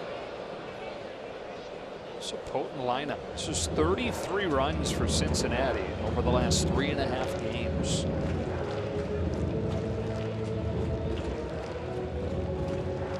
Three, 4, and 5 in the order, or you've got all-stars. Cafado, Suarez, Jeanette. In the middle of the pack as far as runs scored, so that tells you they're more boom and bust. Right. They're on a hot streak right now.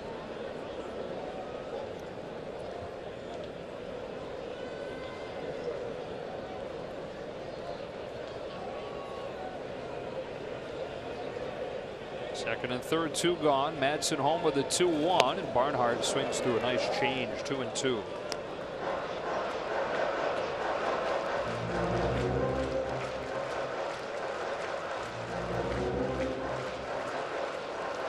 Eight runs on a night where Joey Votto strikes out 3 times.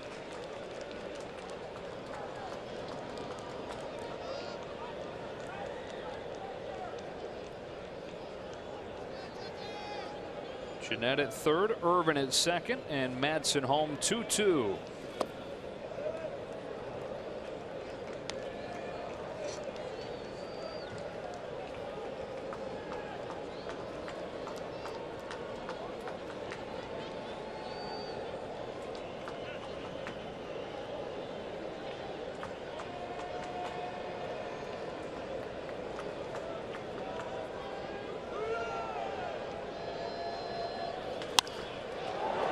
Another base hit. 2 runs are going to score, and the Reds have opened it up 10-4.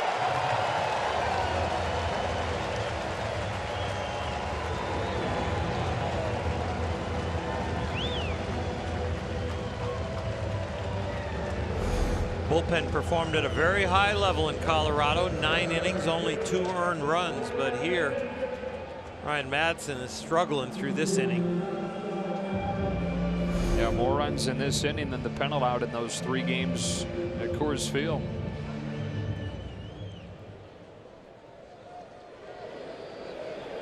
Josh Fields getting ready.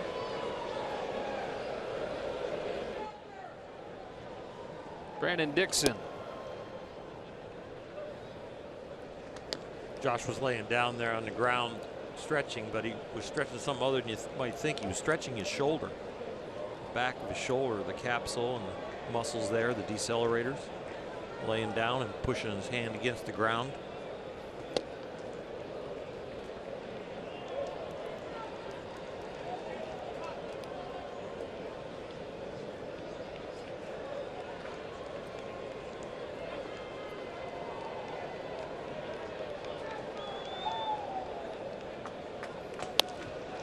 One and 2.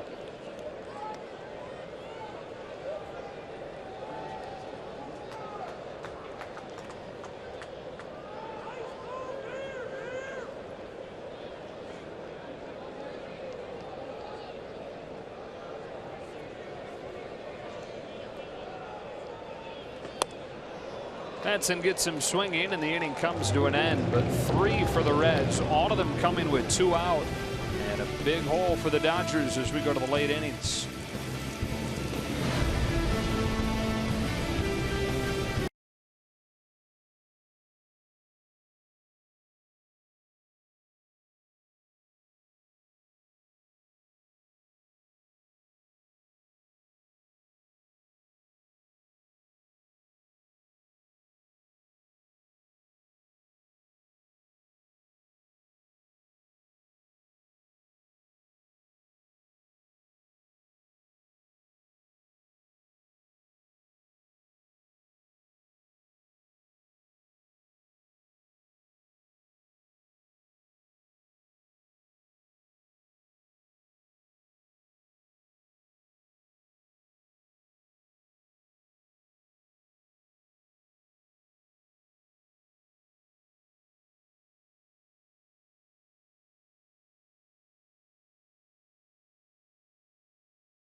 in the Oral Hershiser bobblehead giveaway in the final regular season home game of the season. First 40,000 fans in attendance get this one.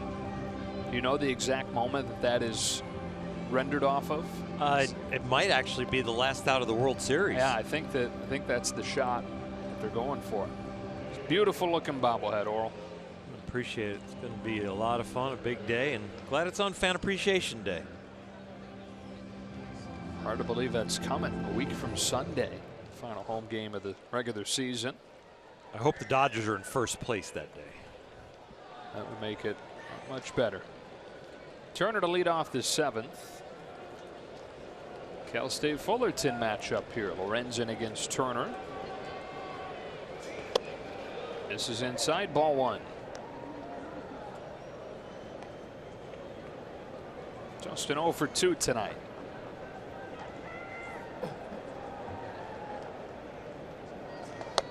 Whoa. 2-0. Lorenzen has said that the bigger that he's gotten, the harder that he's thrown. So we're kind of tossing around the idea of sometimes you see guys that big and they become stiff. But for him, the velocity has come with the size. This guy that owns his own gym just outside of Laguna Beach, where area that he's from. Yoga studio there as well. 4-pitch walk to Turner to open the 7th. So maybe he balances out the strength training with that yoga to keep him flexible. As of a few years ago, and this obviously is evolving all the time, the way guys work out, but he used to work out 3 times a day. He'd do conditioning in the morning, and then he'd do a 90-minute leg workout, and then in the afternoon he'd do his upper body. I wonder how he fit that into his throwing program, because that was always a big component of understanding where to put that all in when you put the wear and tear on your forearm and your shoulder with the throwing, but also then mix in your workouts. Strike 1 on Machado.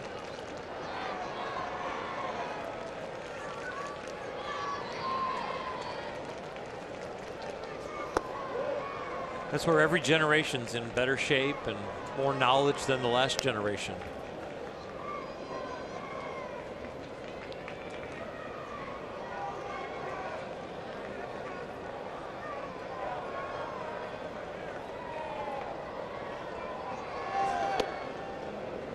Two and 1. Back in the day, you could have deked and jogged down to first with that ball as close as it was to you. Got away with it, especially with Manny's reputation, his star power.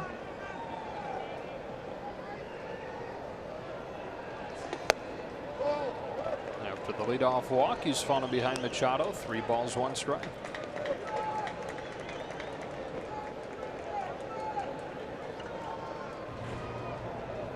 Bullpen starts to stir again with Wandy Peralta.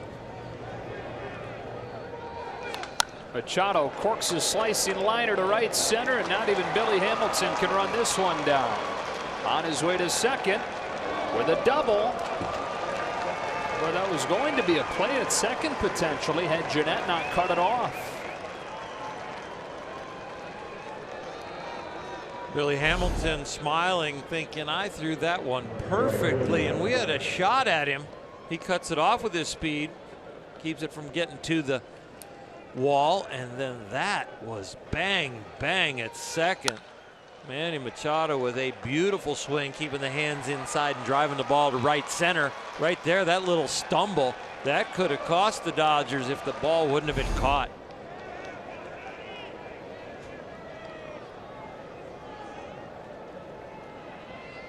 Now it's Kemp, second and third, nobody out. Dodgers trying to chip away.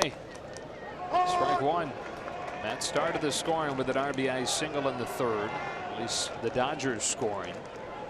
They trailed this game 4-0 after 1 and have been chipping away all night.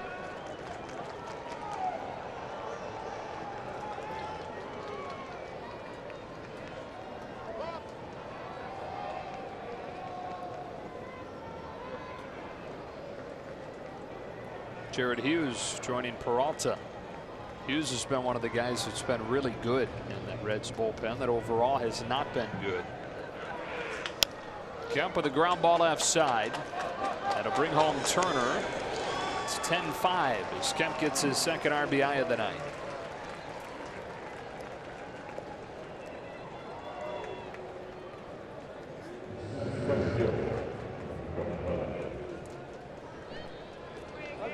With Cody Bellinger due up, Jim Riggleman coming out towards home plate. That means a double switch is likely.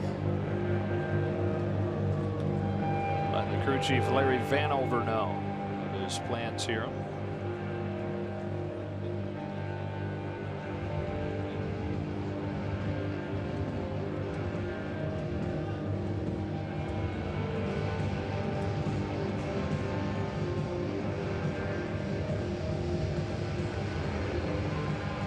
So they get at least one against Lorenzen here in the 7th. They've got a man at second, still only one out. Bellinger due up.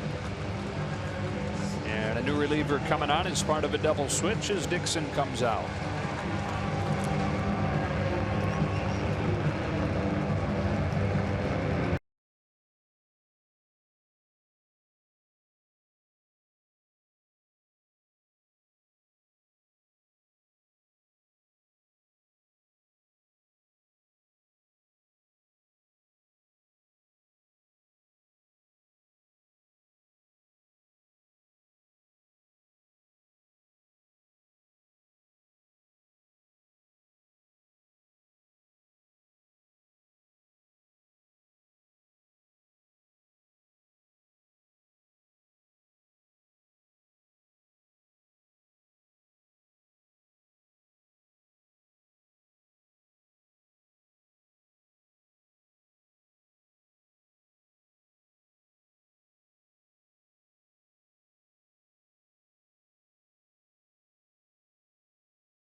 On the pitch for Cincinnati is Wandy Peralta.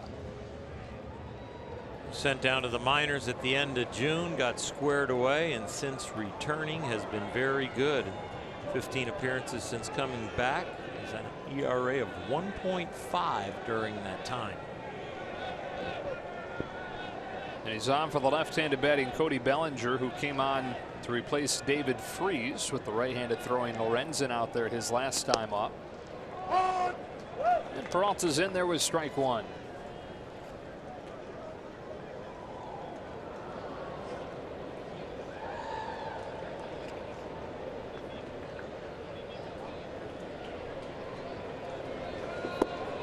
One ball and one strike.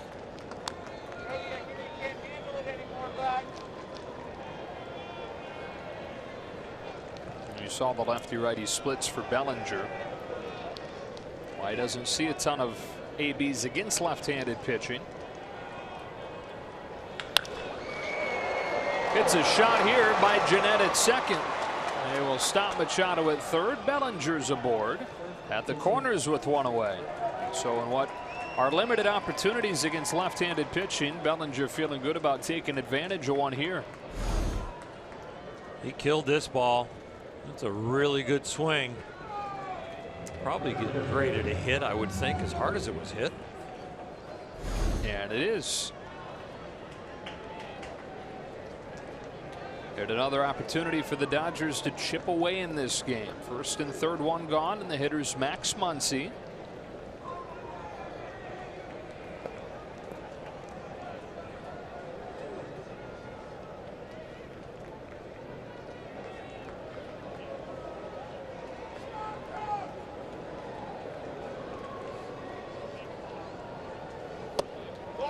One ball and no strikes. There's a really good article today on DodgersDigest.com from Chad Moriyama that talks about the Dodgers platoons. how the lineups are distinctly different based on the starting pitcher that they're facing. That's popped up. Foul ground left side. Muncy hoping and praying that it reaches the seats, and it does. 1 ball, 1 strike.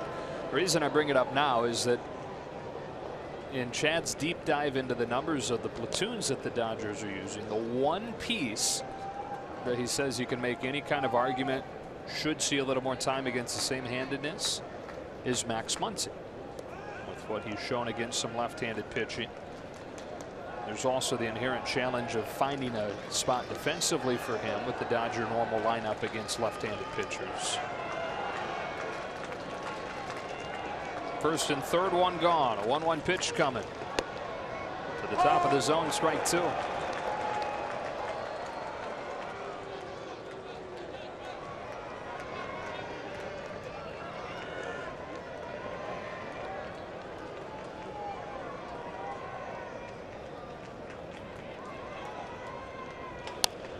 Slaps one to left, base hit for Muncy to bring home Manny Machado.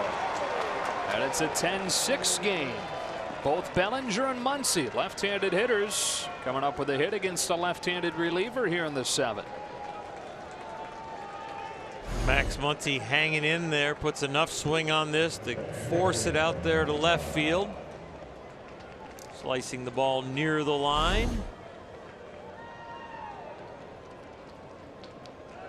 They're bringing up Grandal.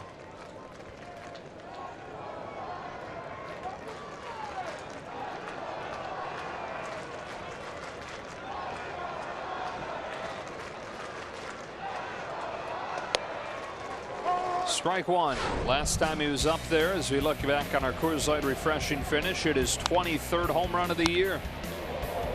It was a blast. And now that he's flipped around to the right side, go into the record book. One from the left side, one from the right in the same game.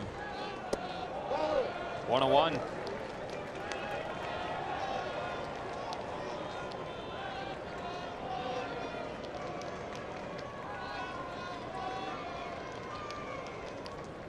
Yasiel Puig ready to hit next.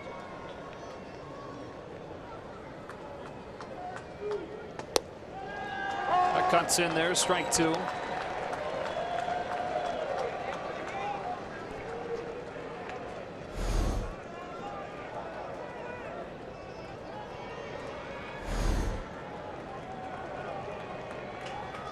Bellinger at second, Muncy at first. Peralta with a look at second and delivers. 2-2.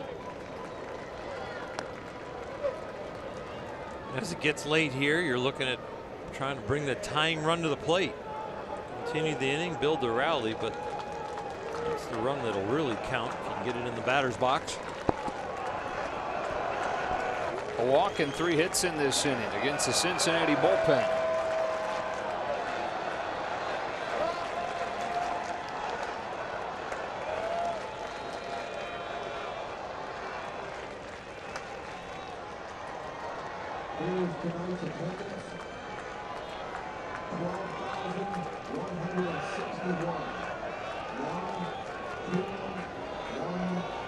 Two.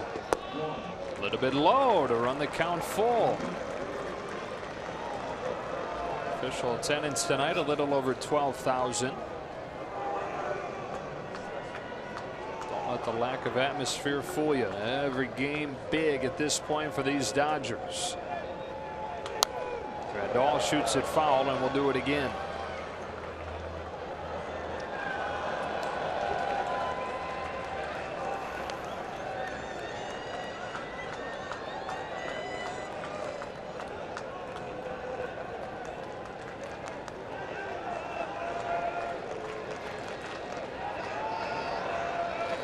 Trying to get the tying run up there in the 7th.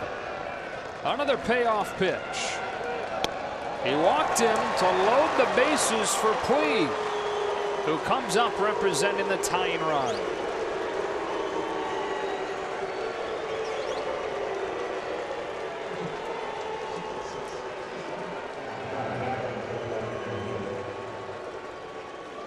Down by quite a few. The Dodgers have done a nice job not wandering out of the strike zone. Justin Turner started the inning off with a walk, and Yasmani Grandal, coming off on a bat where he had a home run, takes the walk. And here's the interesting thing. Jim Riggleman's going to bring on a right-handed pitcher for Puig. Yasiel's been way better against right-handed pitchers this year than he has lefties. Jared Hughes, one of the great entrances of any reliever in baseball. Into the fire, bases loaded in a 10-6 game in the 7th.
And Jim Riggleman just going by the traditional book of righty-righty here. The problem with that logic in this situation is what Yasiel Puig has done against right-handed pitching compared to lefties, like already was in the game with Wandy Peralta. Look at the differences.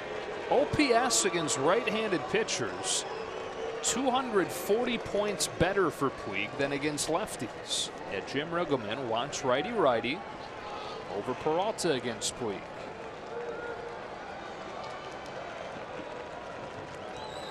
Loaded up in the 7th. Puig representing the tying run. Is this thing about to get weird? Tails inside, 1 ball, no strikes.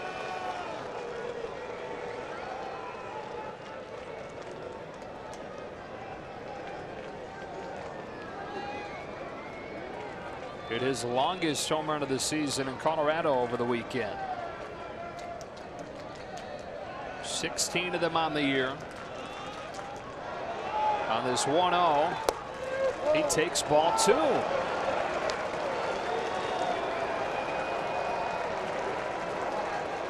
Fastball slider from Hughes. Fastball that runs in where Yasiel doesn't mind it in there, and the slider where he's learned to lay off of the one low and away for a ball.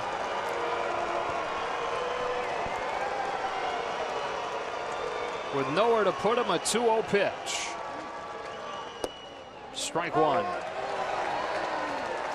Alex Verdugo on the on-deck circle.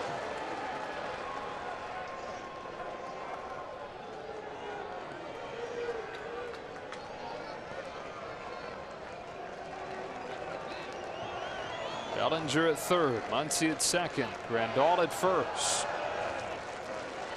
On a 2-1 pitch, Yasiel Puig had a big rip and fouled it off 2-2.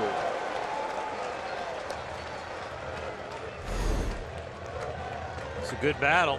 Ball's got a lot of run, makes it to the corner, but Yasiel, the height of that pitch gave him a shot at it.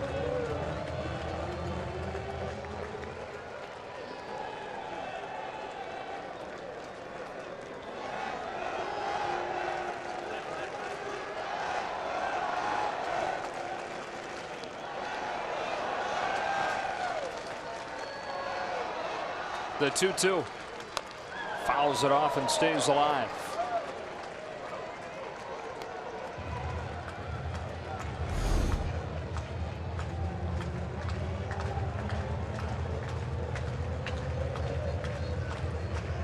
Yasiel got one that he could extend his arms on, and he really wanted it. It was more center cut, just down, hit the top of it.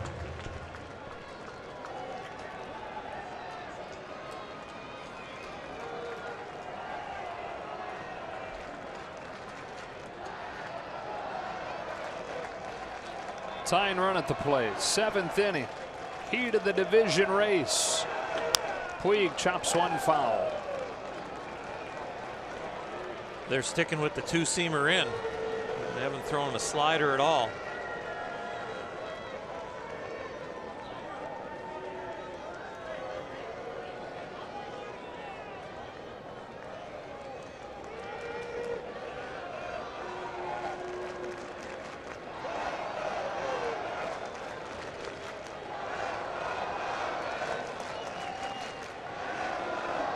Seventh pitch from Hughes.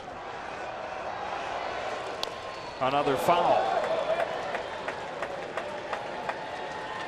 Hughes has induced 12 ground ball double plays. That's third most in the big leagues. He's staying with that two-seamer, looking for that ground ball to get to.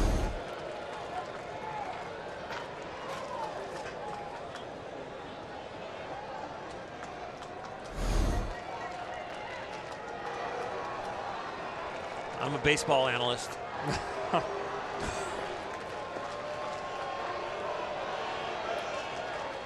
Eighth pitch from Hughes to Puig. Yasiel pulls one just foul down the line and will do it again. Inches from a game changer.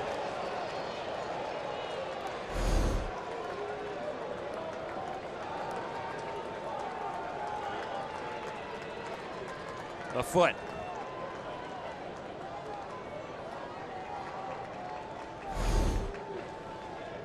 What a battle from Puig off of the bench against one of the top Cincinnati relievers. Veteran Hughes trying to put him away. This will be the 9th pitch with Bellinger at third, Muncy at second, and Grandal at first.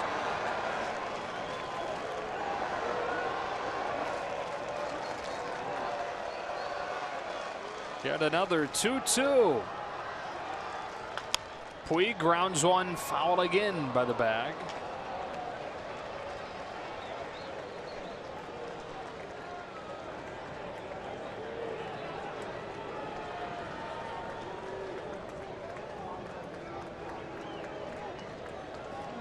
They have not changed the pitch or the location.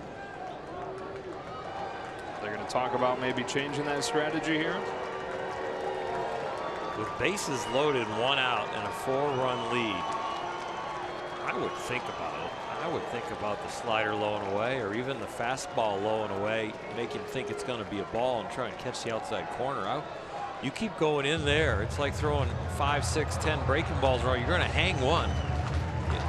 And it's going to have to be an exceptional one to get Yasiel, because he's seen so many. He's had a lot of practice visualizing it and hacking at it.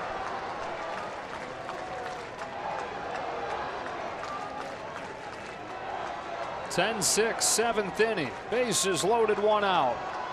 Setting the target inside again. And grounded foul again.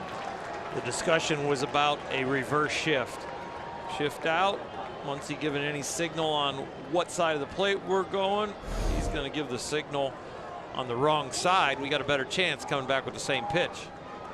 Didn't get it there, but that was the plan. Actually wound up getting it kind of to the spot that you recommended maybe looking.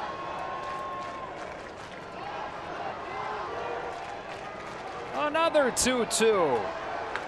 Puig rips it to third. It's a double play and a heartbreaking finish to quite a battle from Puig. On the 11th pitch, he pummels a line drive into the glove of Suarez, who guns it to Jeanette. An inning-ending double play.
off of the bat of Puig.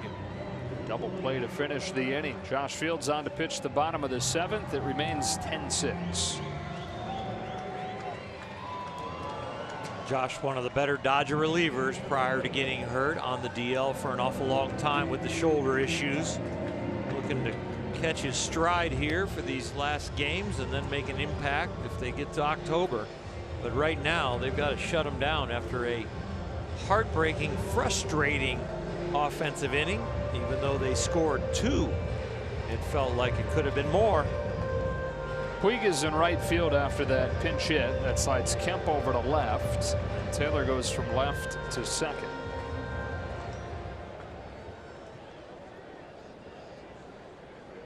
Mason Williams came on defensively as part of a double switch top of this inning. So 10-6 here. Still 1-0 in the 3rd inning in Colorado. Diamondbacks in front. Strike 1 on Williams. Diamondbacks start the game tonight 2.5 out of first. The Dodgers a half game back.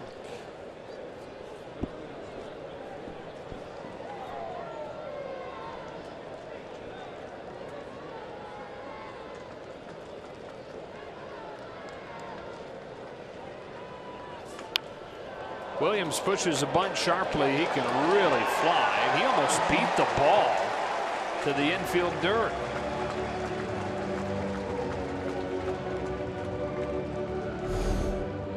Outstanding bunt.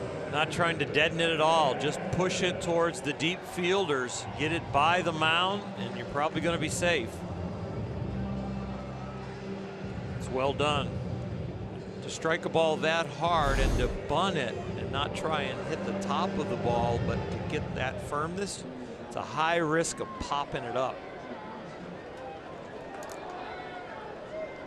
Back to the top of the order for Billy Hamilton.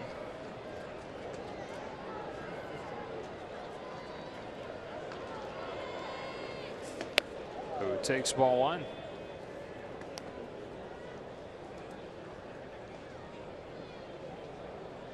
Pitching line on the left hand, 3 1/3 innings, 2 hits, 3 runs, all around, 1 walk, 3 strikeouts, 1 home run. Then from the left hand, 2 1/3 innings, 2 hits, 3 runs, all around, 1 walk, 3 strikeouts, 1 home run. Pitching line on the Walter, face 3 hitters, 2 hits, 1 walk. Face 3 hitters, did not retire batter, 2 hits. 1-1.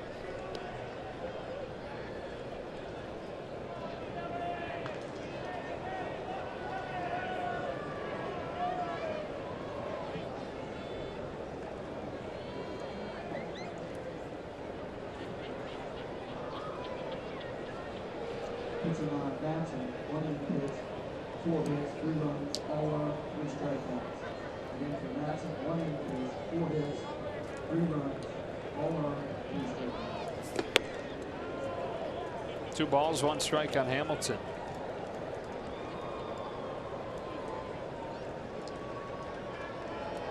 Zach Rosscup has started to warm.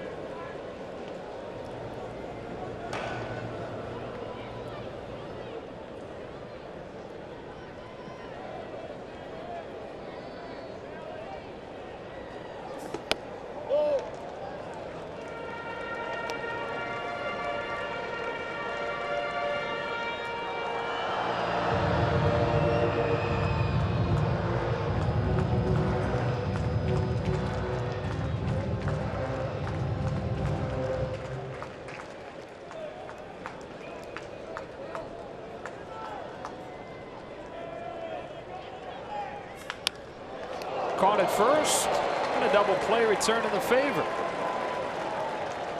Muncy with a grab, steps on the bag, 2 gone. 3 unassisted. Starts like that. You know, everybody has their own little way of keeping score. Yep. How do you differentiate? So if you score that 3 unassisted, how do you differentiate that play between with a ground ball to Muncie? How would you do the ground ball on your scorecard? I put 3U DP, and then put, you know, a little arrow over to the guy that got doubled up. Gotcha. Here's Peraza with 2 gone, taking a ball. But if you asked me to go back to a scorecard 3 weeks to a year, would I understand that that's a line drive double play? Maybe not. I put an L. Oh, there you line go. drives, L3U.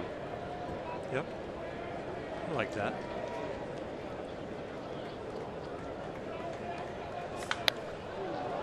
Fly ball, short left field. Machado angles over. He says he's got it, and he does. P6F. F6 for me. Pop up to the shortstop, foul ground. As long as we can go back and read it ourselves, that's the key. Through a 7, 10-6.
All right, thanks, Joe. Alex Wood had given up a total of 7 runs in his previous 6 starts combined. 7 runs tonight, Jerry. Dodgers have been playing catch-up. They have. Tough outing for Alex Wood. You got to find a way to at least get 4 runs, hopefully 5. 11 will do it. And Ned still loves the Dodgers' chances. Hopefully we're talking about a comeback win. We'll see you soon. All right, guys, first pitch of the 8th. Alex Verdugo bounces out to second.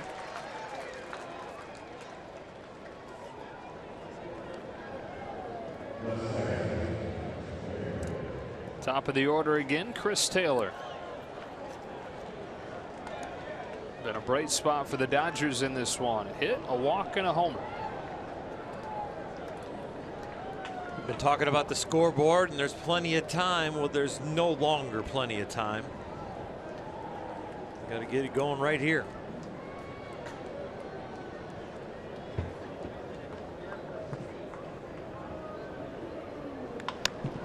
Taylor down the line, but he's out in front of it, and it's strike 1.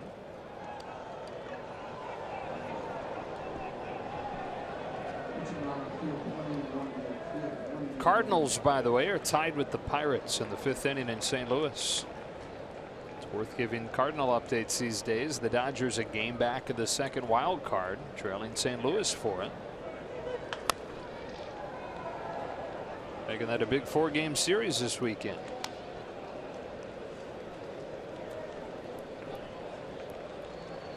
I don't think we're going to have any small series the rest of the year. You're right. But it is remarkable that almost every opponent, other than maybe Cincinnati, San Francisco, but it's always a big series with San Francisco because they just either play in spoiler or it's a battle. Taylor shoots one the other way. Williams to the corner to make the catch. Just missed it. 2 gone. Yeah, those are going to be the final 3 games of the regular season. And it looks like at this point, it's probably coming down to those last 3 days, don't you think? I really believe it will. And I think the Dodgers will be packed for a lot of different possibilities. It could be packed for a game 163 tiebreaker. That game could also come back to Dodger Stadium. It could be packed for a wild card game. It could be packed to go into a series on the road. Turner with 2 gone. Yeah, there's going to need to be some big suitcases. It's already a 7-day trip. So what's the temperature in those 3 cities? Right.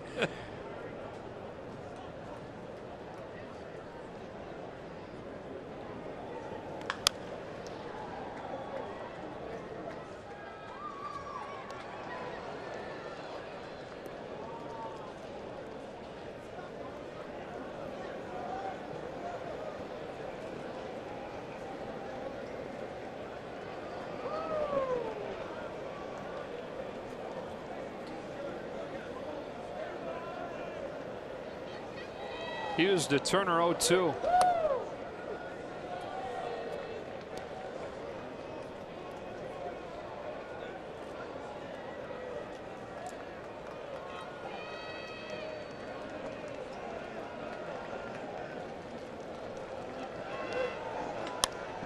Turner reaches out, flips it up the middle, but a diving play by Jeanette to finish the Dodgers in the 8th.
The bottom of the 8th. Every inning's important. There's no such thing as mop up this time of year. Not out there just to eat up an inning, but to post to 0 and give them a chance. And in this ballpark, with the Dodgers' ability to hit home runs, you just never know. Votto to lead the inning off.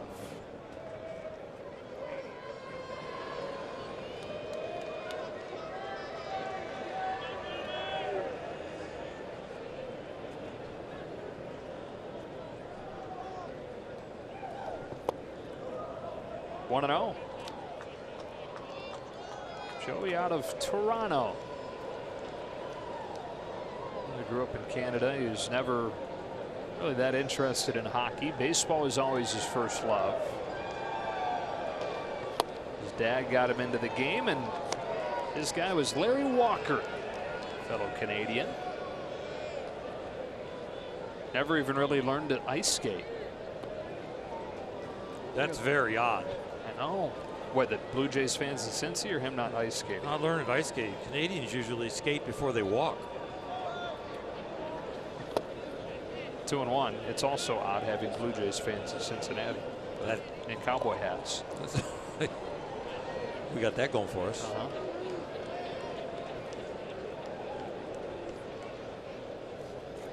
That is really odd. 3-1. Joey, as a teenager, went ice skating on a first date. I think I told this story when the Reds were in town in May, but he tells a story that as soon as she saw how bad he looked on skates, she dumped him.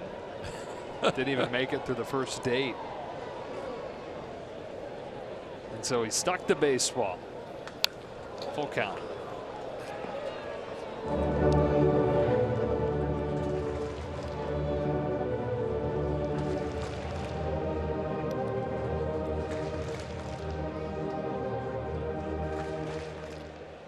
Those manners classes that kids sometimes take, cotillion or something like that. I don't know the word for it. Dancing and all the different things. In Canada, it includes skating.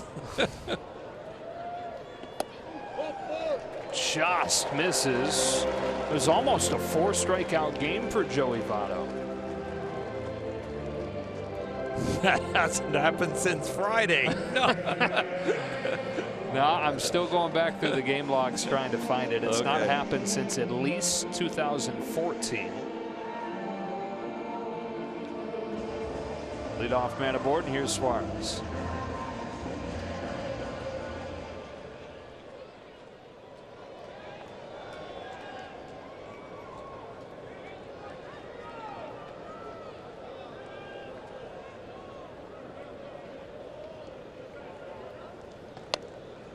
Breaks to the inside corner, 0-1.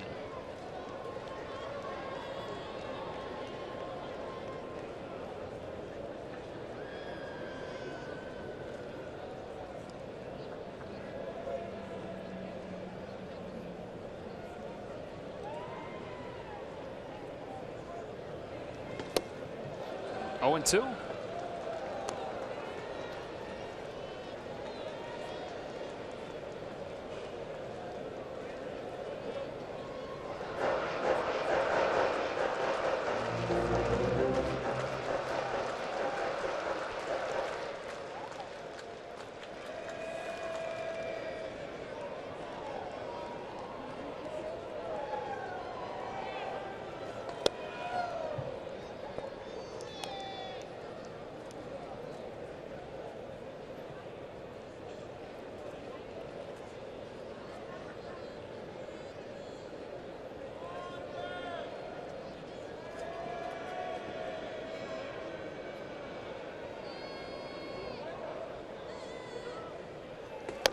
Two balls and 2 strikes.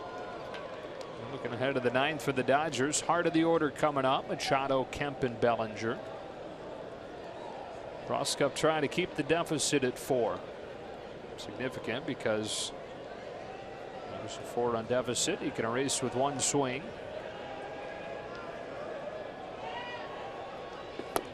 Full count.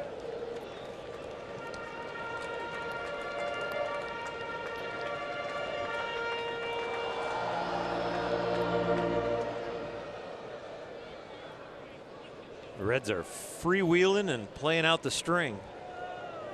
No pressure on their side.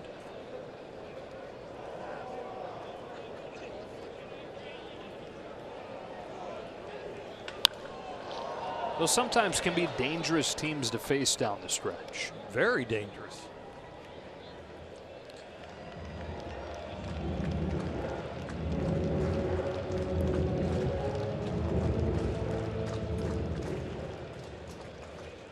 Especially when they're freewheeling teams with some pretty good pop in the lineup.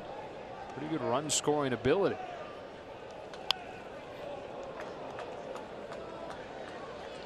It's really, sometimes they don't follow the scouting report either. All of a sudden things just change. They relax. They attack the first pitch where before they were patient, or all of a sudden they don't mind swinging for the fences when they used to just go opposite field.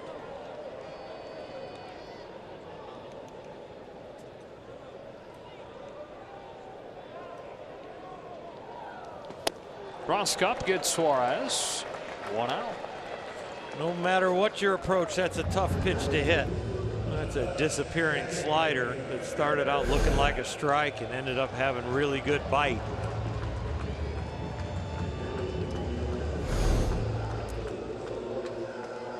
So 1 gone, and up comes Scooter Gennett, sitting on a 4-hit day already. 4 singles. He's driven in 3. His average leading the National League at 320.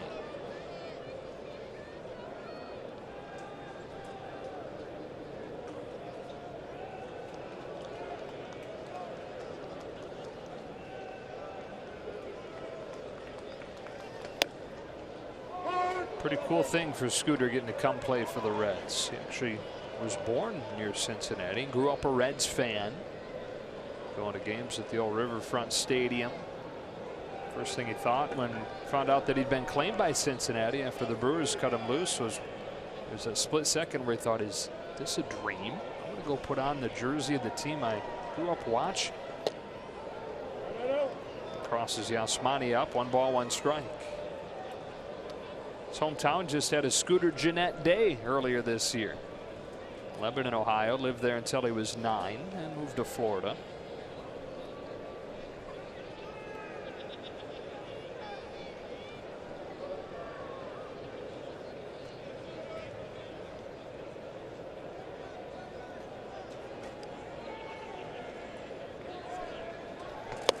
Spends his off seasons down there now. Took a cross-country road trip in an RV to spring training this year.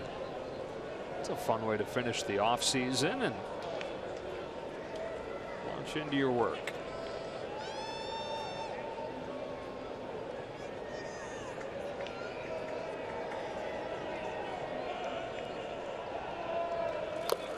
Two balls and 2 strikes.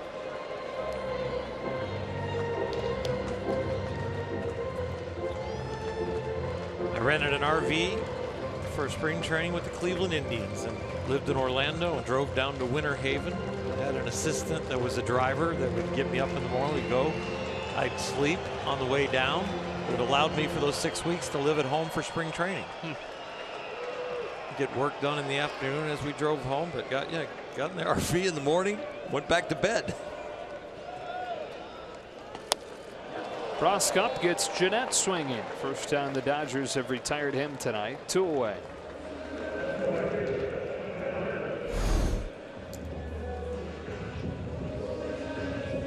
My assistant and the girl that helped us out with the kids ended up getting married, having their own family.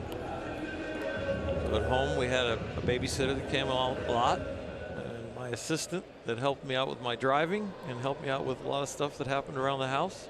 They ended up getting married. Cupid Hershiser. Alan and Leslie Chambers. Here's Phil Irvin taking a strike. So I found it. Joey Votto's last 4 strikeout game, which was what, an inch from happening.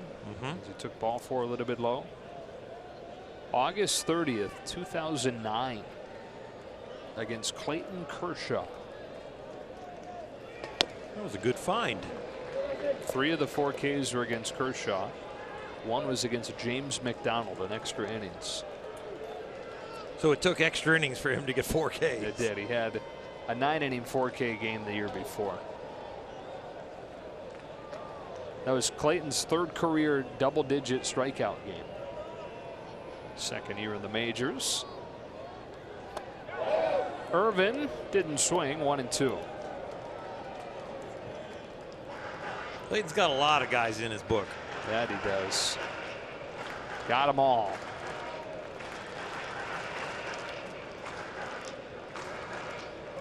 That would be interesting. What percentage of guys has Clayton Kershaw faced at least 3 times has he struck out? A pretty high percentage, I'll bet. More than half. I would say right around 50-50, yeah. Roskop, after the leadoff walk for Votto, gets 3 consecutive strikeouts, sends this game to the 9th. See if the Dodgers have a rally in them, down 10-6.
He can really bring it.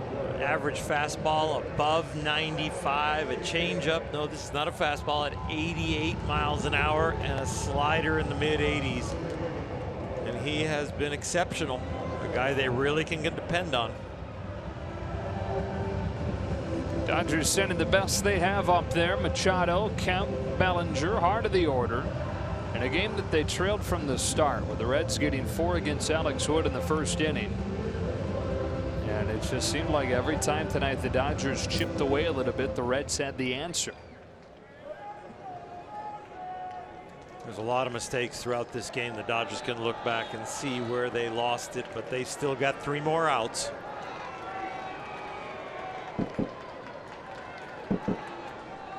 Machado already 2 hits on his ledger tonight, leads off the ninth, takes a strike.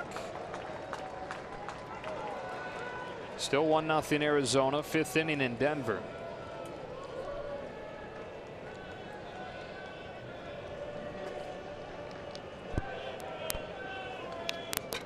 Oh, and 2. Both scores hold.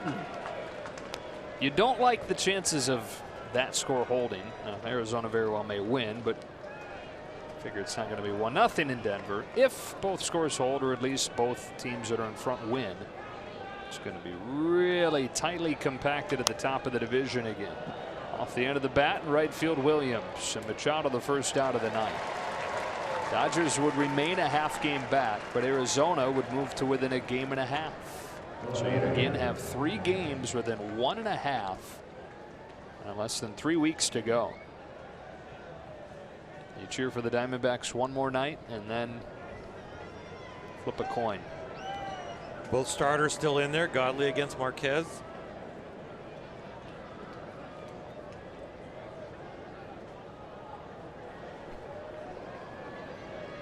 Kemp's driven in a pair tonight.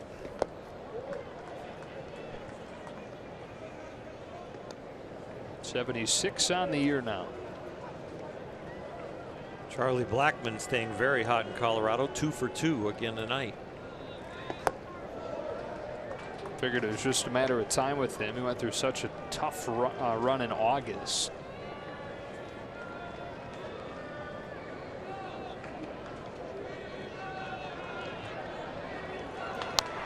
You've seen enough of both of them now recently, and I know that it's kind of a you know what shoot over the final few weeks, but who's scarier to you between Colorado and Arizona? Resume potential, Colorado, but they're young starters. I don't know if it just everybody seems like, can you trust every department? 2-2 on Kemp. The most precarious department for all 3, I think, is the bullpens. The bullpen's going to hold up. Which bullpen is going to have the best 19 or 20 games?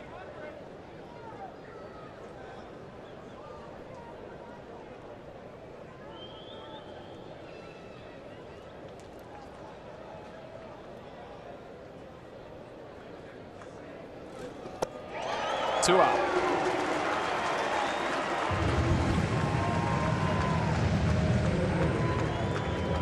Not a pretty one tonight for these Dodgers, who came in 11-4 in their last 15 games, and right from the start with those 4 runs in the first inning. Even before that, Dodgers leaving the bases loaded in the first inning. Unfortunately, kind of setting the tone for how this one would go. 2 runners stranded at third with less than 2 outs. This could have been a completely different game if it was played clean by the Dodgers. 1-0 on Bellinger. Be back at it tomorrow, game 2 of this series. And Jin Ryu for the Dodgers and Luis Castillo for Cincinnati. Dave Roberts announced earlier, as Alana told us earlier on the broadcast, that Ross Stripling will start the game Wednesday, but it will be kind of a bullpen day. Anthony DeSclafani for Cincinnati. And it's on to St. Louis for 4 with the Cardinals.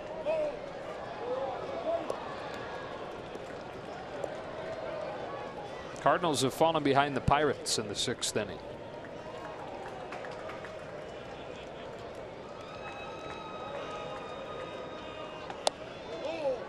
4-pitch walk. Bellinger aboard with 2 out.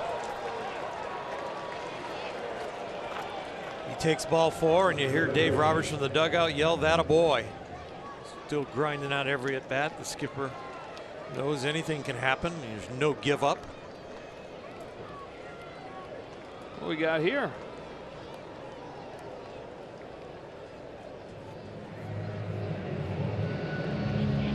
This is a manager, Jim Riggleman.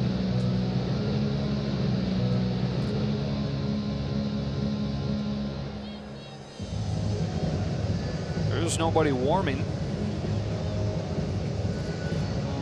I don't know what that's about at all.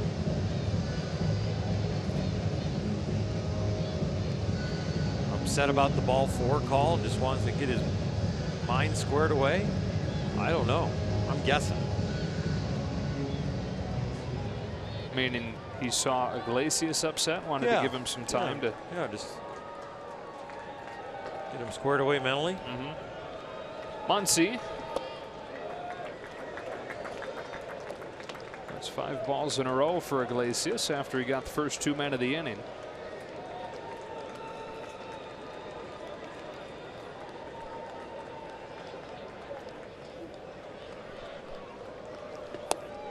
Bellinger takes off, throw down, gets into center. Why in the world would he run? He's in there safely, but it was definitely too close to be down by 4 with 2 outs in the 9th to end up being that close. So maybe he slipped and just had to continue on.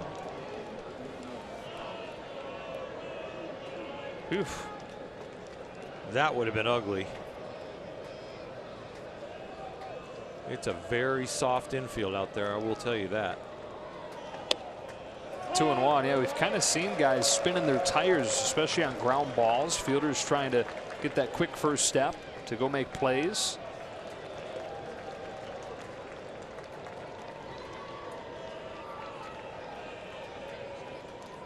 Iglesias to Muncy with a 2-1 that misses low. That's ball 3.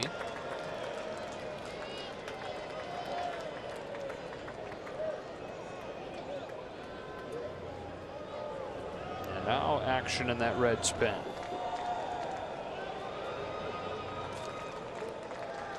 Jackson Stevens. Muncy cracks a grounder to first that Votto will feed onto Iglesias, and the Dodgers drop this series opener to the Reds 10-6. As ugly as the game was for the Dodgers, they're going to have to turn the page very quickly and again beat the teams that they should beat.